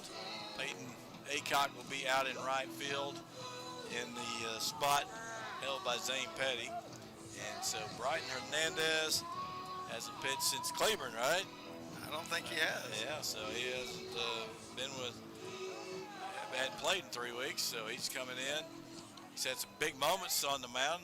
The first game against Cleveland, he came in and secured that save, and so today he comes in trying to make a 3-2 lead, stand up here in the fifth. My guess is he maybe tried to bridge it to Hunter Autry to close it out. So we're going to face another lefty here. The DH, McGee, is going to step in. Tigers have managed to get another run here and keep this game with the lead as we go into the fifth inning. And so first pitch coming to McGee. Outside, that's not a bad pitch there. Did not get a call on the black. He likes the inside corner more than the outside corner. And the 1-0, foul straight back. 1-1 here. I think you got what you wanted out of Petty. Yeah, you got 4 innings. 4 innings, 2 runs. Yeah. I mean, you can't ask for much more than that. I think you take that. Getting the walks, kind of come back with 4 walks. Was the runner that scored last inning, got on a walk. Get the ball right there, 2-1 now to the DH, Trent McGee.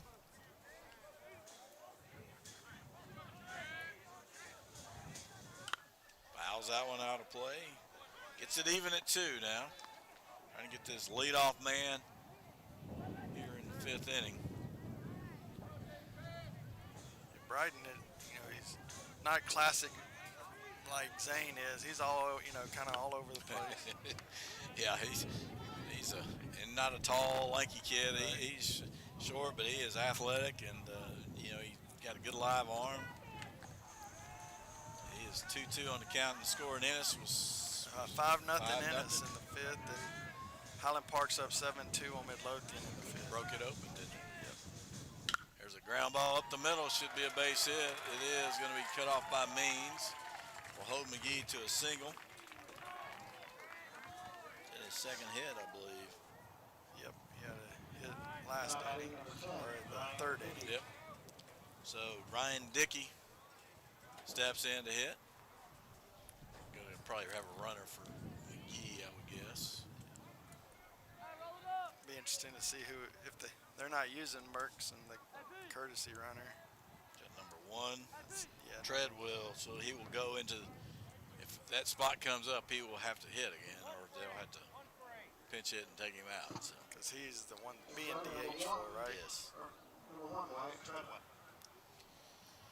So got Dickey steps up now with no outs and runner first, and again a lot of stressful pitches thrown today for the Tigers, or both teams.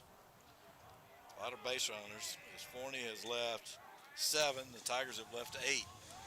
Shows bunt, pulls back, takes a ball, and no live action for Bryden in 3 weeks. So Yeah, it's a pretty good ask. Probably want to, it's a tight ball game. You don't want to bring Solomon in because he'd probably be your game 3 starter. Probably didn't want to go to Hunter this early. Throw over to first. Pinch runner's back.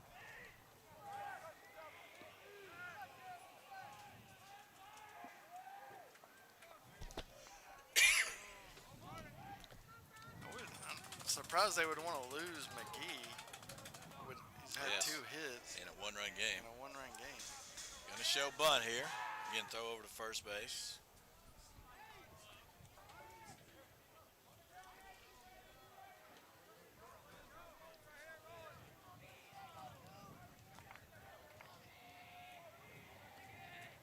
Dickey steps up to the plate now.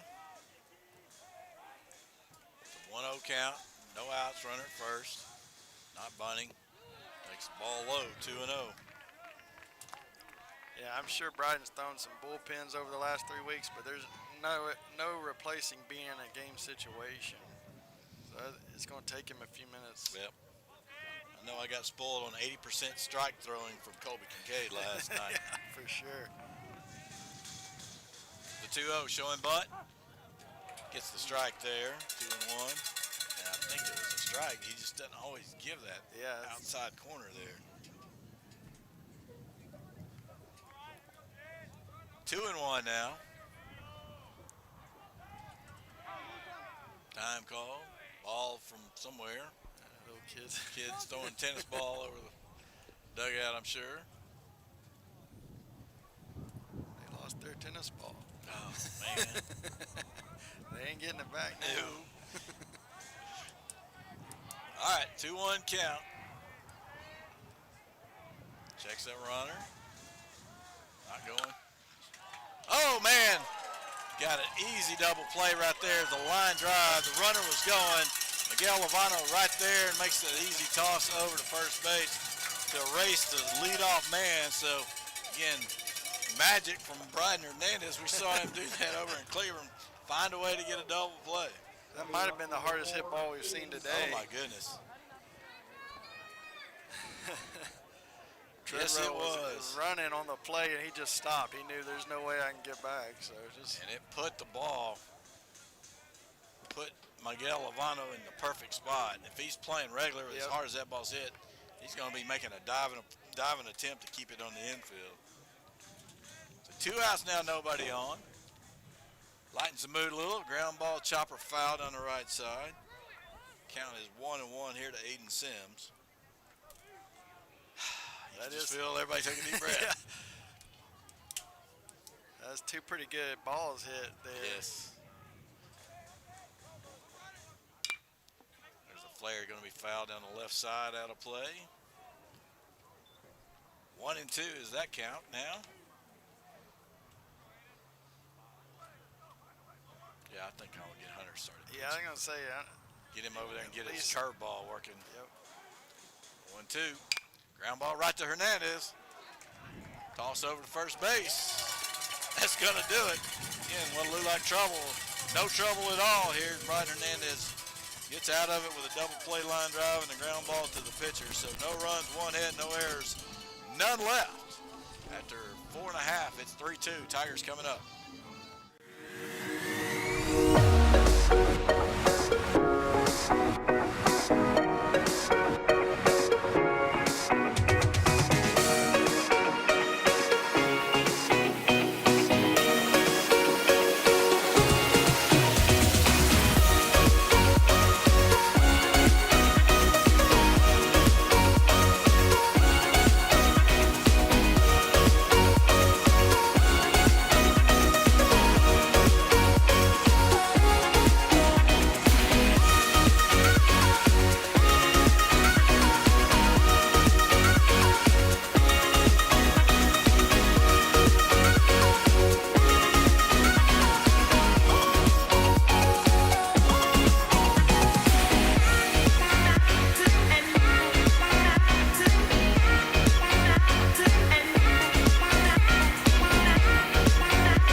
They sure would like to get some insurance runs here. The bottom of the fifth going to be brought to you by Community National Bank and Trust of Texas. Brian Hernandez is going to lead it off here for the Tigers. Hernandez, Pryor, and Means. Hernandez has popped out to the second base and also struck out. So I don't know that he really popped out. It's kind of a line drive, middle humpback liner. I don't know. Yeah. Ball is probably in short right field most of the days. Turns into a second baseman. Front door curveball for strike one. He's at 77 pitches, Dickey is here in the fifth. Just starting the fifth. Yep. Rips the ball. It's fair. No. Oh my. How does that guy know? He's getting out of the way. He needs to ask for help. Oh man. Heath Autry was not happy with that call. Again, he's jumping out of the way. How is he going to make that call? You got a replay? Yeah, that's it. No replays today? Doggone it. All right, well, then I can assume I'm right, so. So turns into a, what'd you say? It's my fault you don't have replay? No balls and 2 strikes. All right.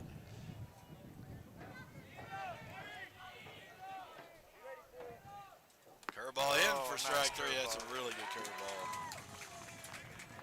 1 down.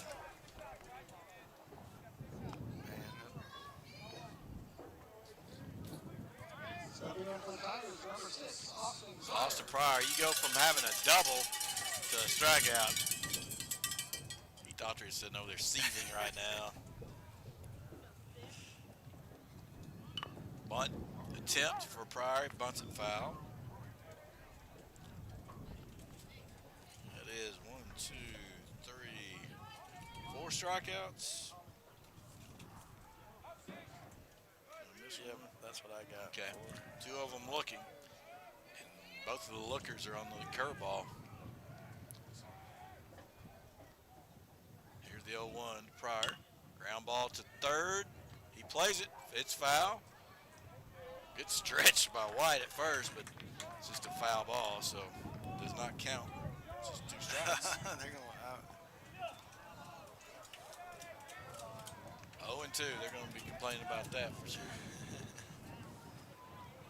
It was Especially if he turns around and gets a hit. Yeah.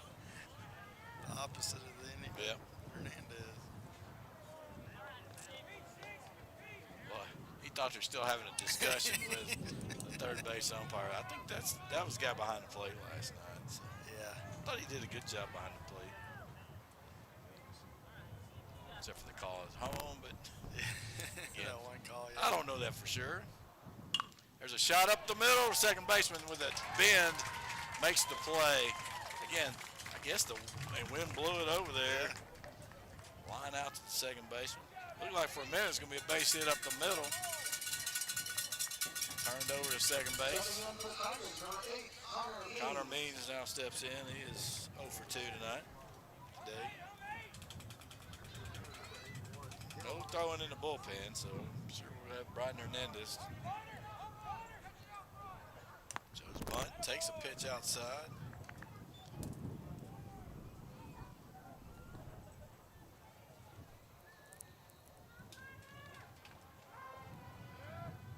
Here's the pitch. Takes ball 2. Only have one clean inning. Tigers have scored runs with 2 outs. So here's the 2-0. 3-0. Good eye there by Connor. I think he's probably taken until he gets a strike. Yep.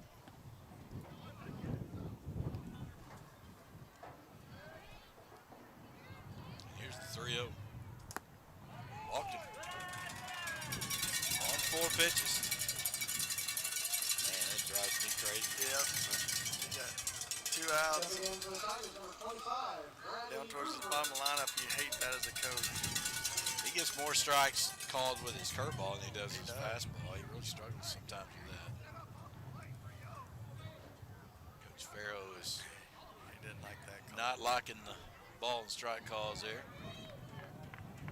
Throw over. Play by White, keeping that ball from getting away. He's a good first baseman. He is. And he's not your slow for. He's athletic. Obviously, he's the leadoff hitter. Now stretch, comes set, comes home. Line shot. Bradley Gruber with another base hit. Here's the bottom of the order, getting something started with 2 outs. Bradley is on fire the last couple of weeks now. So, gets you back to the top of the order here. Lovano scored 2 runs. He's got an infield hit and a walk and scored on both of those. So you got good runner out at second base in Means. Groover's at first, so got a chance to get another run here with a base hit.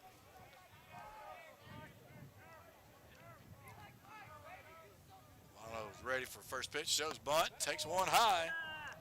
Ball 1. And I think that's just trying to work the pitcher a little bit.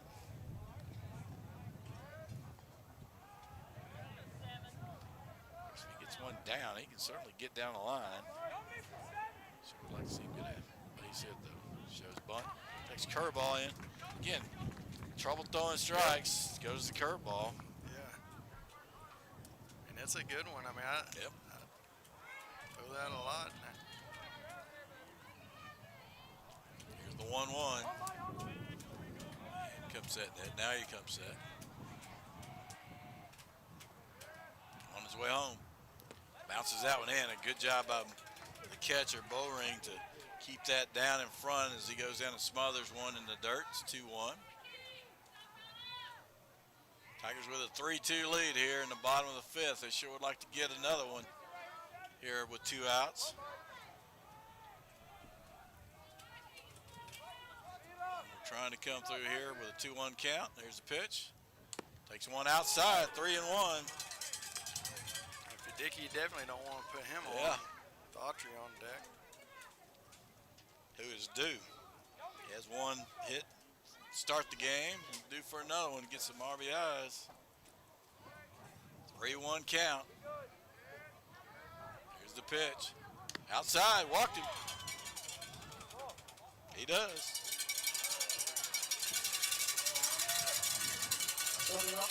Walks are adding up a little bit now. It's his 4th. Bases loaded. Brings up Hunter Autry and a visit from Coach Farrow to the mound. And they had anybody throwing. I hadn't seen anybody Hadn't throwing seen that. anybody. And Dickey's going to talk about the strike. Those were strikes not being called. He's upset with that. But again, what he's throwing strikes is that curveball. Yeah. Probably also, I'm sure they came in with a game plan of pitching around Hunter. So now you're in a situation where you can't do that. So you got to rethink a little bit about your attack right here with him. It's a pretty long visit. It is. We're just gonna let them Surprised camp they're out. good. Yeah, We're gonna let them camp out there, huh? They're gonna eat lunch while they're out there. Finally, he makes a move toward the mound. Normally, they give them, what, about 15 seconds or 10 seconds, and they start walking.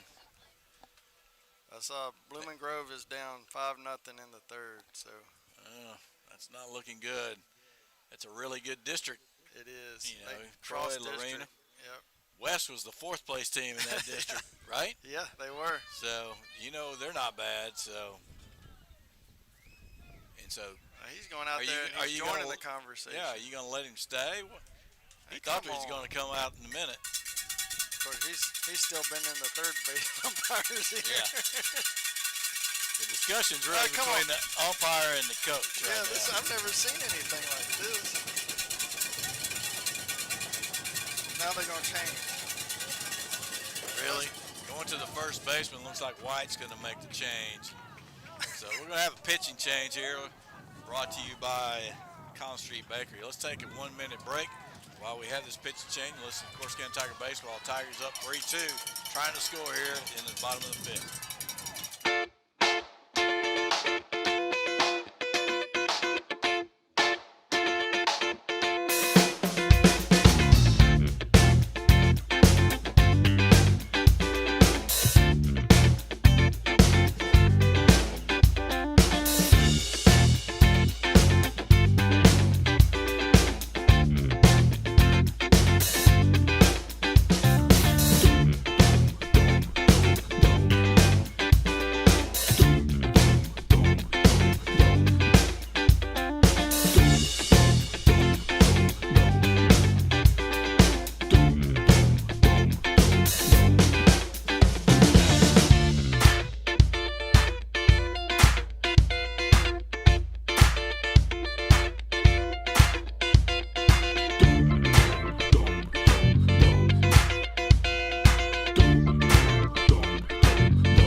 Out on the mound, and after about a 3-minute conversation, we make a change and then bring in the first baseman, Jake White, lefty, to face the left-handed hitting Hunter Autry. And so what do you got on Mr. White? White's thrown 23 innings for the Jackrabbits in district. He's only given up 9 hits, 4 earned, struck out 37, walks 8, so he may be one of their best.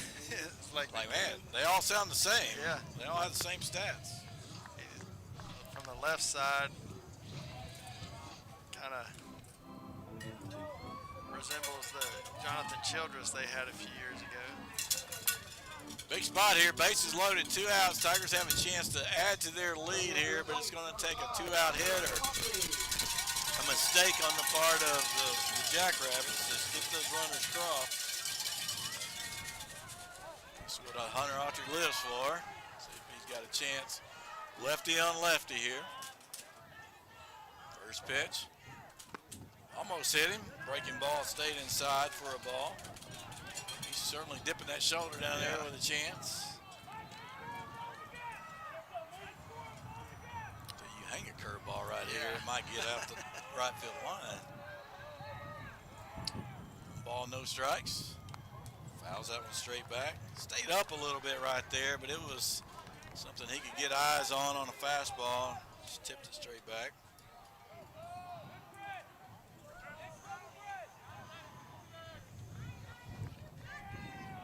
Big spot right here. Tigers with a 1-run lead. Chance to add to it. Autry do it all year.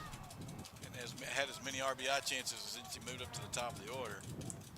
There's a ball. Good job by Bowring keeping that in front. 2-1 now. A walk works just fine and gets you a run across. You love to get a base hit here and get multiple runs though.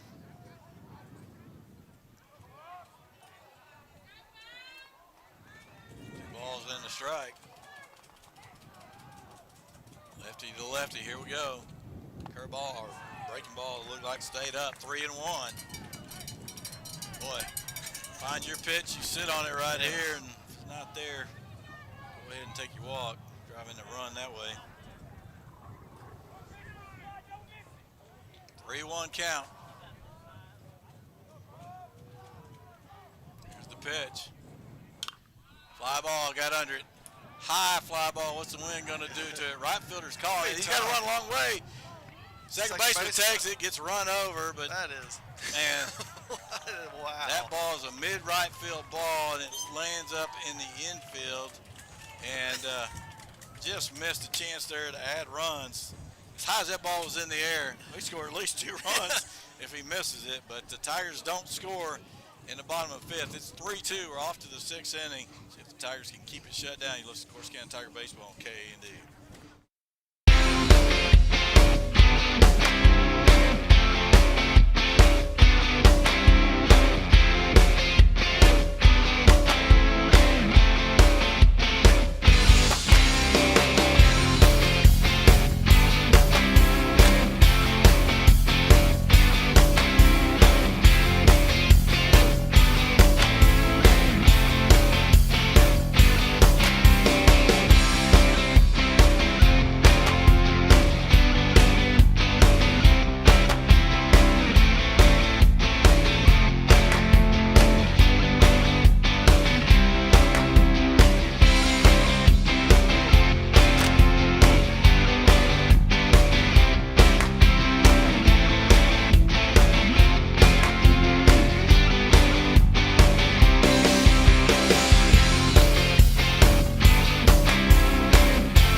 Make it stand up. They're going to have to start off with the bottom third of the order, and this top of the 6th is going to be brought to you by St. John's Episcopal Church. And Brian Hernandez is still in the game here, Stephen. Yep, and he'll face Rylan Bird to lead off the inning. Bird's got 2 hits on the afternoon.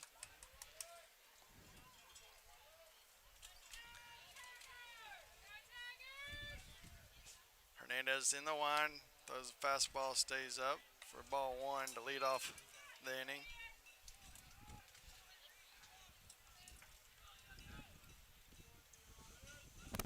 Here's another pitch on the outer corner for a strike. Even the count's 1-1 versus. He's now playing first base for Jackrabbits. There's a curveball in. Nice pitch there by Bryden.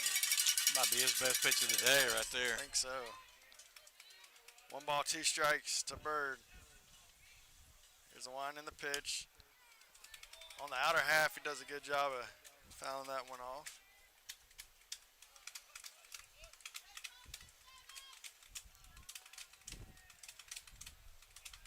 1-2 count. The line by Hernandez. Fastball. Ground ball to second base. Groover fields it, throws over to first for easy out. First time they got Bird out today, so that was a good start to the 6th. Tell you what, getting that double play really seemed to calm Bryden down. He's thrown much better since then and thrown good quality pitches. That'll bring up number 2, Hunter Watson. Swing and a miss. Man, that ball just broke like crazy. Curveball breaking right now for Hernandez. Here's the pitch, swing and a miss for strike 2. 0-2 count now.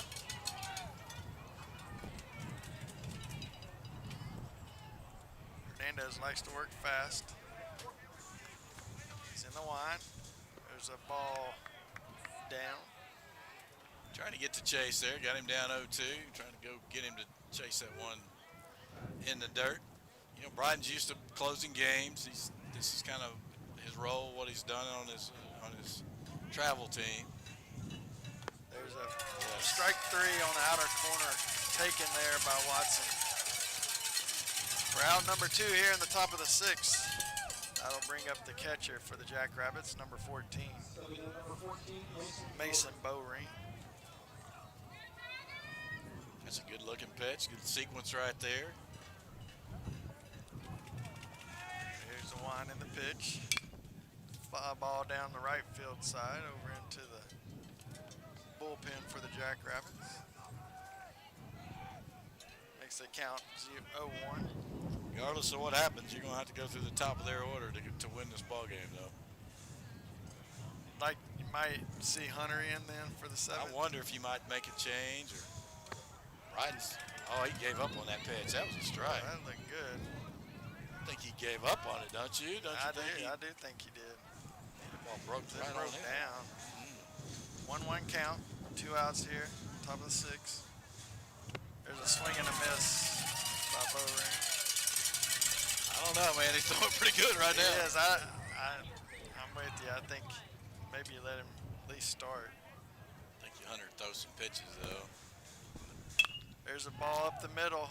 Levano over, makes a play. Scoop. Throws it low, but scooped out of the dirt by Hunter for the 3rd out.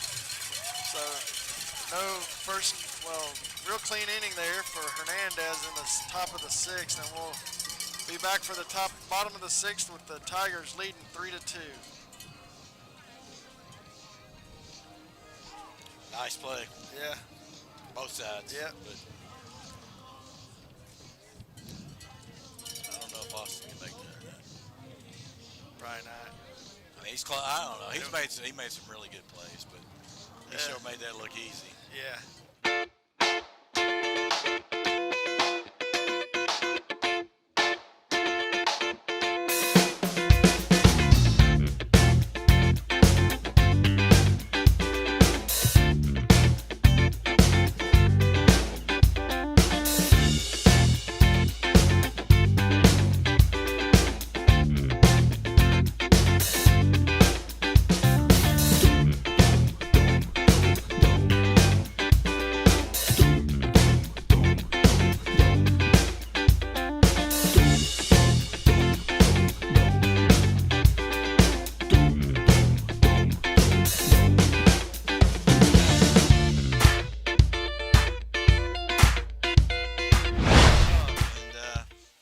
Stays in the game, left-handed reliever, and the bottom of 6 going to be brought to you by Valvoline Express Care. And all right, Steven, man, we need some runs here. You got Definitely. Morehouse, James, and Kincaid. Yeah, we definitely need some cushion. I feel a lot more comfortable with the 2 or 3 run lead.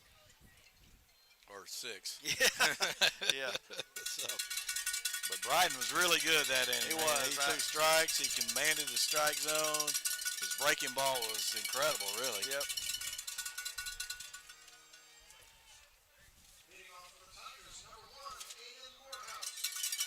Aiden reached on an air. He's also got a hit and hit by a pitch. So he's been on every time today.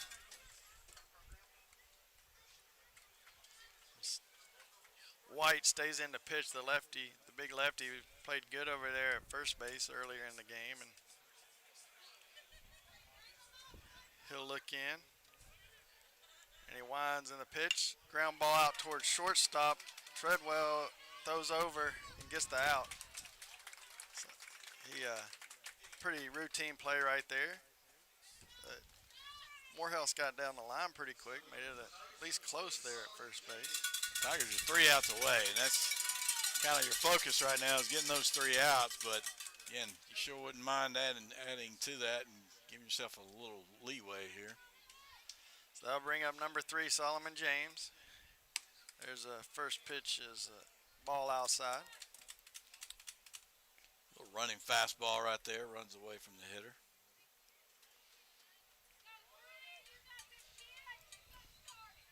James steps back in. Here's a ball on the inside for a strike. That time it ran back over the inside corner. It's a good pitch. Not a bad looking pitcher here. These guys, they keep running out here. James in, swing and a miss. Actually foul tipped it, but not held on to by Bowring. Strike 2.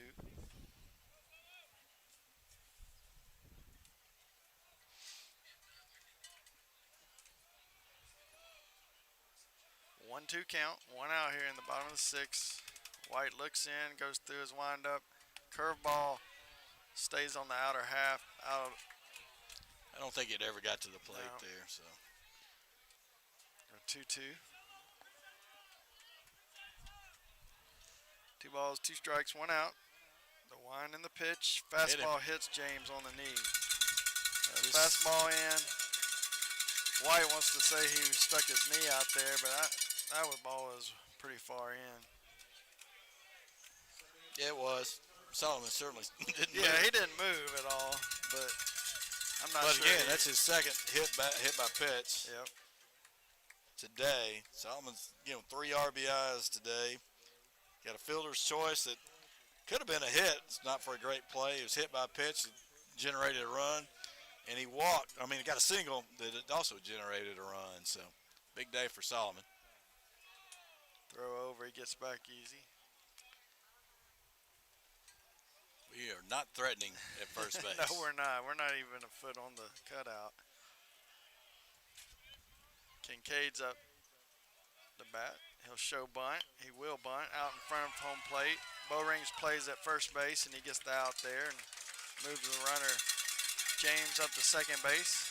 So we'll have a runner in scoring position with 2 outs, and Bryden Hernandez coming up where he could help himself out a little bit right here. Yeah, maybe getting the feel on the mound will help him get the feel at the plate. Like you said, he was big for us early in district. Yeah, so. he got into a groove, and now he struggled before district started, and once district started, he got really good at the plate. So it'd be good for him to find that zone again as a hitter. Also be good if he just finished this ball game as a closer. White looks in, delivers a fastball in for a ball.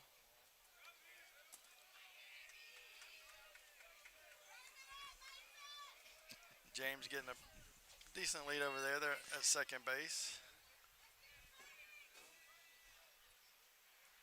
White checks him, comes set. There's a fastball fouled down the right field, out of play. Big rip at that one.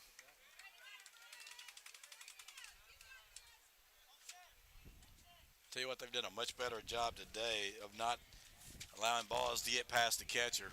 Yes. And maybe the pitchers have done a better job, and Bowring's done a good job not allowing base runners to advance. Yeah, he's kept everything in front that has bounced up there. There's the pitch from White. It's a ball low.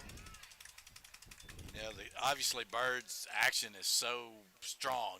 It's got a lot of movement, a lot of spin when he's throwing a breaking ball. But wonder if too the turf might be a little smoother than what we saw last night. So I think you're right about that. So we got a 2 balls, 1 strike count here on the Tiger pitcher, Bryden Hernandez. There's a ground ball out towards Stevens at second base. He'll move over and make the play for the 3rd out, and that'll end the inning for the Tigers. After they get Solomon James got on base, we couldn't get him in, so we'll go to the top of the 7th with the Tigers leading 3-2. We'll be right back.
Out here, top of the 7th, going to be brought to you by Bottle Cap Alley and Baumgardner Insurance.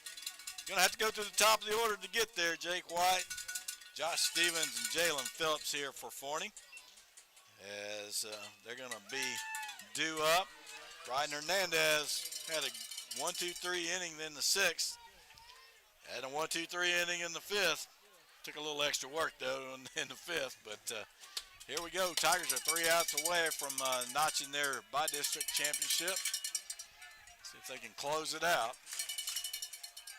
Brian's going to step back, step on. He's ready to go now. Left-handed hitter up. Drops him out with the ball away. Got a walk, ground ball to second, or 2 walks and a ground ball to second tonight for White. Strike 1. Pitching him down. Good job right there for Hernandez. Tigers up 3-2, trying to make that stand. Tigers have left 12 base runners on and a swing and a miss right there. Got a 1-2. Forney has left 7, so a lot of base runners left on base today. There's a chopper right to Hernandez. He's going to jog over. Get the first out. 1 down. Make that 2 outs away from a by-district championship. Brings up Josh Stevens. Got an infield hit and a walk and a strikeout, and that infield hit turned into a run as Bradley Groover went to his right and stopped it. I believe that was the play, right? Yes, it was. Okay.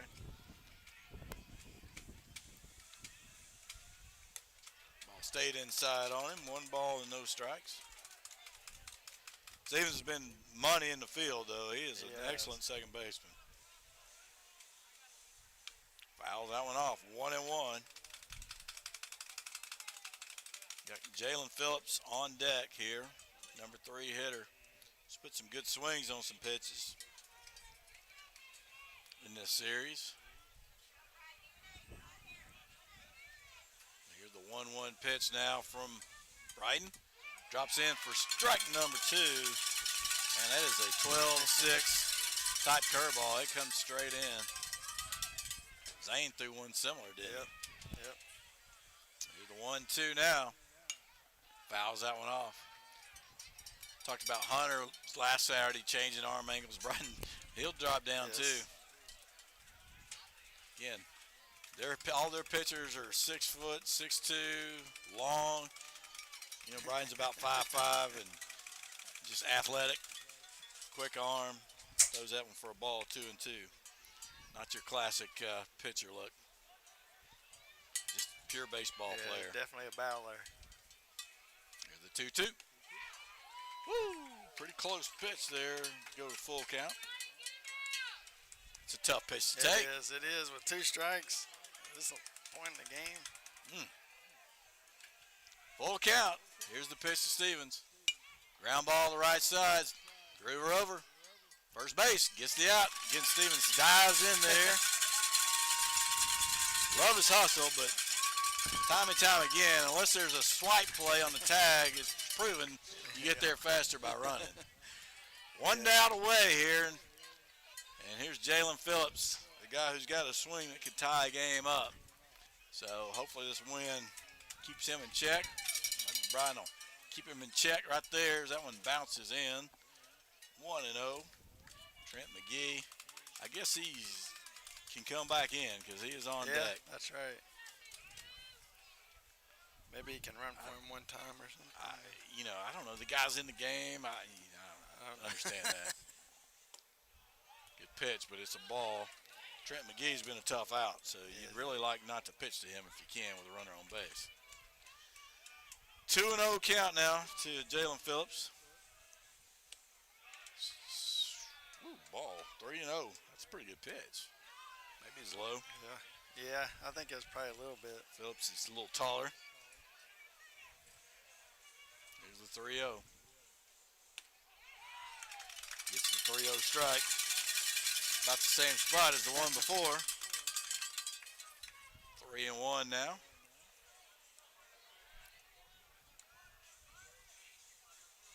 There's a ground ball left side. Pryor up with it. Over to first. Guns it. Gets him out. Ball game. Tigers are your by-district champions. A good job. A 1-2-3 inning. 9 batter's face by Brian Hernandez, and great call by Heath Autry to let him go out there. He got it done, so congratulations to your Corsicana Tigers. They are the by-district champions, and will move on to face the winner of Nacogdoches and Longview. We will have a big one here coming up, and Mikey going to go over and talk to his teammates on his travel team, Cameron, on Jalen Phillips over there, and some of his other guys. So congratulations on a good season and a good team here for Forney. It's a battle the entire way.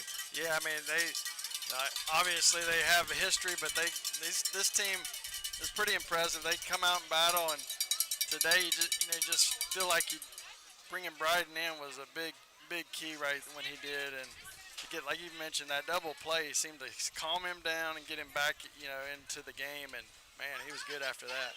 Well, great result here for the Tigers. We'll talk to Coach Autry about it here shortly. Again, Tigers win a big one, 3-2.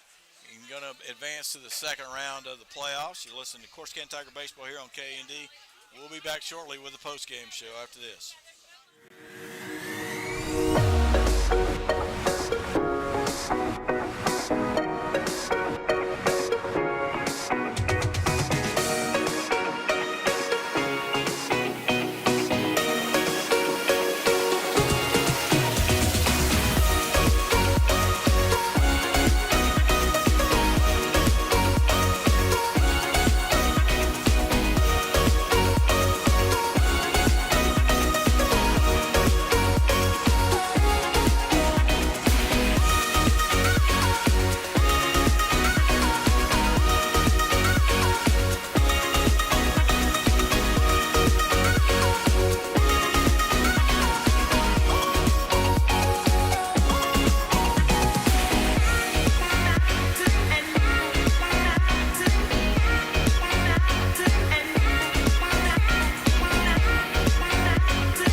Shortly with the post-game show and the coach's interview. We appreciate his team's effort today. Again, it was a battle with Forney, and could have been a lot, not quite as close. We could have had a lot more runs. We left 12 out there, but you got to hand it to Forney. I mean, they battled, they made the plays, they made the pitches when they needed to, and again with this win, it's just tough sometimes. Yeah, and you know, like you say, you just got to come out and take care of the business and do whatever they give you, and not get too anxious and swing at pitches or that you shouldn't. And the Tigers did a good job of that today with the quality at bats.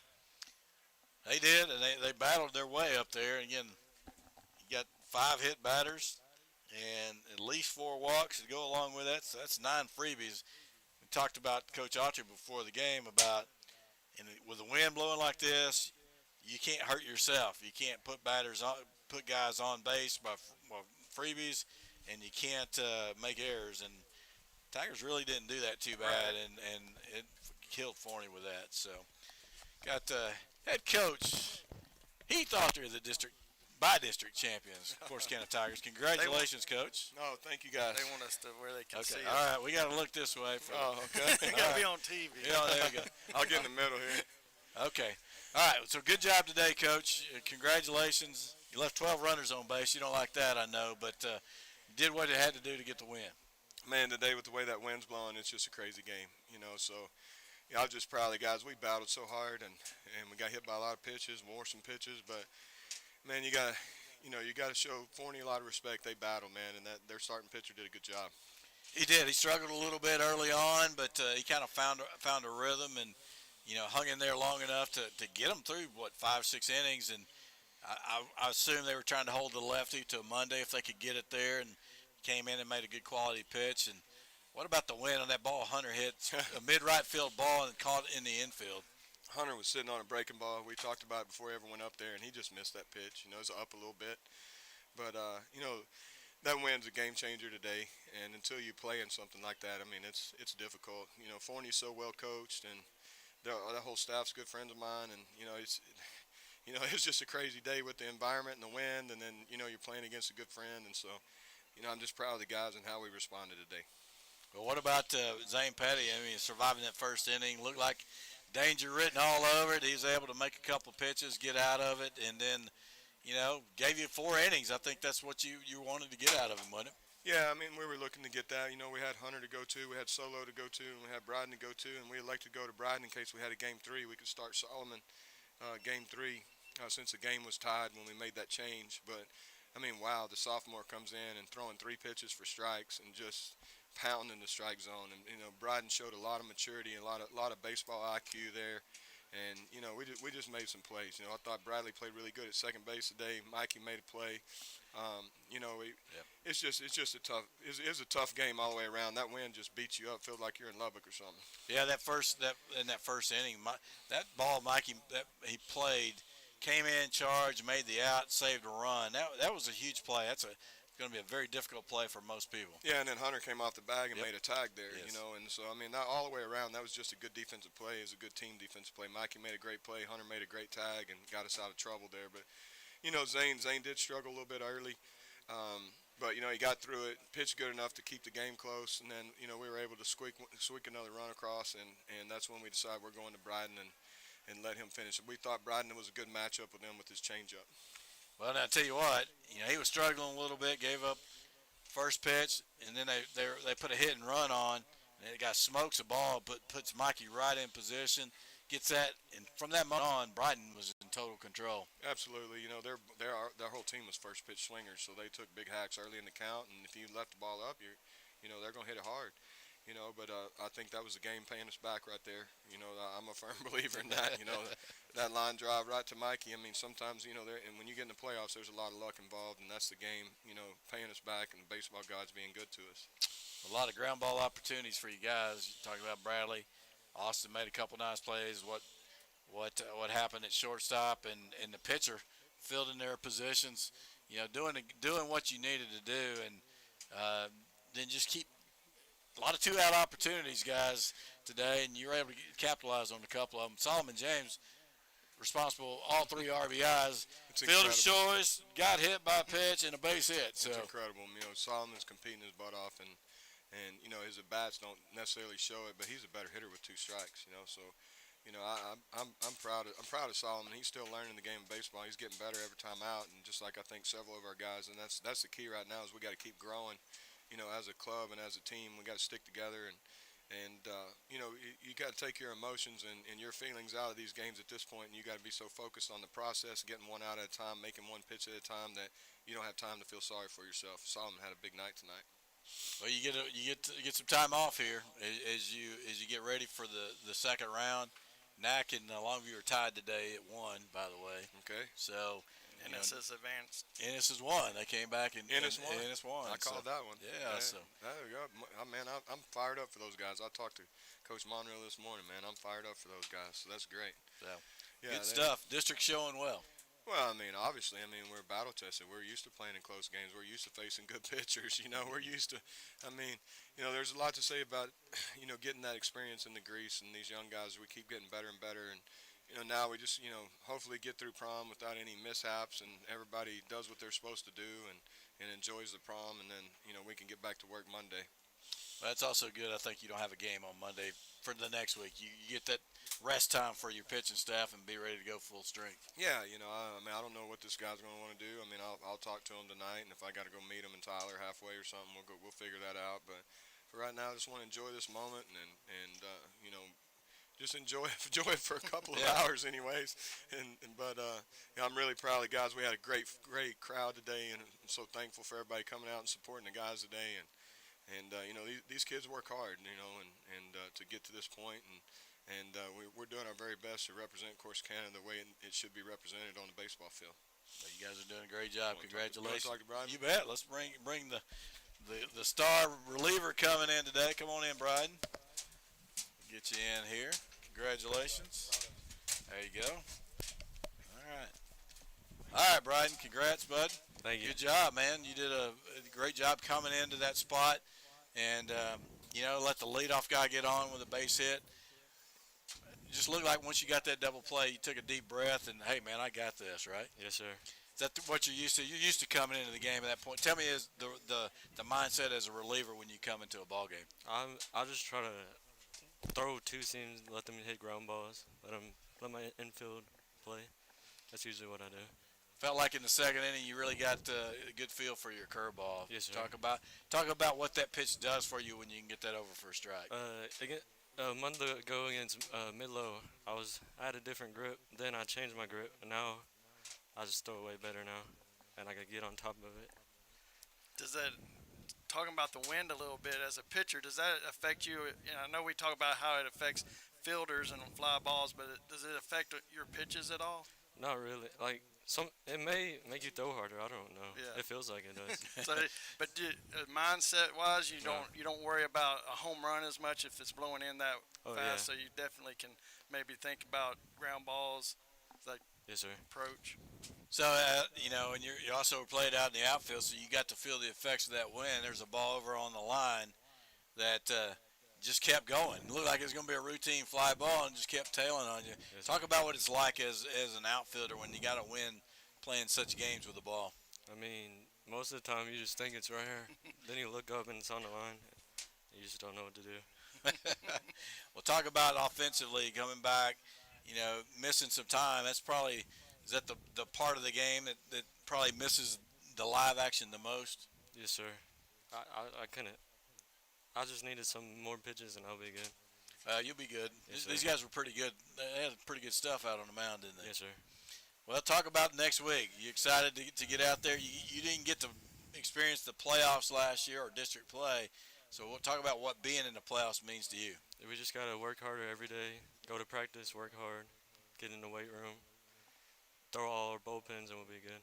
You ready, huh? Yes, sir. All right, congratulations, Brian. Good job. Big save today, coming in at a big moment. We appreciate you stopping by, and Thank you. we look forward to next week. So, again, Brian Hernandez, good job there on the mound, finishing that one up. And man, what a fun day here today at the ballpark. Again, a little bit stressful at times, but we were able to pull through and get the final W. And you know, his team gets to advance to the second round, and that's just a trait of Heath Autry and his teams. You know, very, very seldom do they ever lose in the first round of the playoffs. Yeah, and you know, you come out, you know, in a game where you got to win last night, so you feel a little bit relaxed. But you know, Dickey was good. I mean, Yep. he's one of those guys that you have to have a good approach with, and we did early. We went up the middle a lot. I like that, and just taking advantage of what they gave us, and to come out on a top 3-2. You know, a sweep is definitely what you look yeah. for. So definitely good. You save your pitching, you get everybody fresh. They'll be ready to go next week. So, again, it'll either be Nacogdoches or Longview, which means if you get home and home, you're definitely going to go east one day. I would guess they'll probably want to try to meet somewhere in the middle, maybe Tyler, hopefully. That'd be good. Be good for us. Not sure, you know, since they are pretty far, I don't know if you go Friday to Saturday, or if you go to try to do the Thursday, Friday, Saturday. So stay tuned. We'll let you know. It'll be, well, I guess it depends on if Nacogdoches wins. You'll know Yeah. later today. If they lose, it'll be, I don't know if were they playing two today? I'm not sure if they're playing two or. So you may know this weekend. If not, we'll know Monday. I would think probably they'll know today. Yeah, Most I think teams would so. want to get it over on Saturday. But again, Tigers with a big win here, 3-2. They continue to do the things you got to do. Whatever's got to be done to win, they did it. It wasn't always pretty today. It wasn't classic as far as a lot of doubles being hit, but you know, they got just enough hits. They took advantage of the situations, made the pitches when they needed to, and came away with a win. So. Yeah, like we've talked about and Coach Archie mentioned, with the wind out there that way, you can't play a classic baseball game. It dominates the whole mindset, and so to be able to come out and do that, you feel like it was a pretty quick game, but it definitely took a lot out of you. So, big win for the Tigers. Well, good congratulations to the Corsicana Tigers moving on to the second round. We appreciate you being with us. We'll be with you next time as we have more Corsicana Tiger baseball in the playoffs, and we look forward to that. And we thank Adam and Scott for taking care of everything on the stream side. I hope you enjoyed that. Bob back in the studio for getting us on the air and keeping us on. And all they do, Todd, we miss you today, but know you'll be back next week. And Stephen, it's a good time today. Yeah, we enjoyed it. All right. Well, for everybody that's been a part of this one, we want to thank you. Until next time, we'll see you second round of the playoffs. Until then, wish you all good night, God bless, and go Tigers.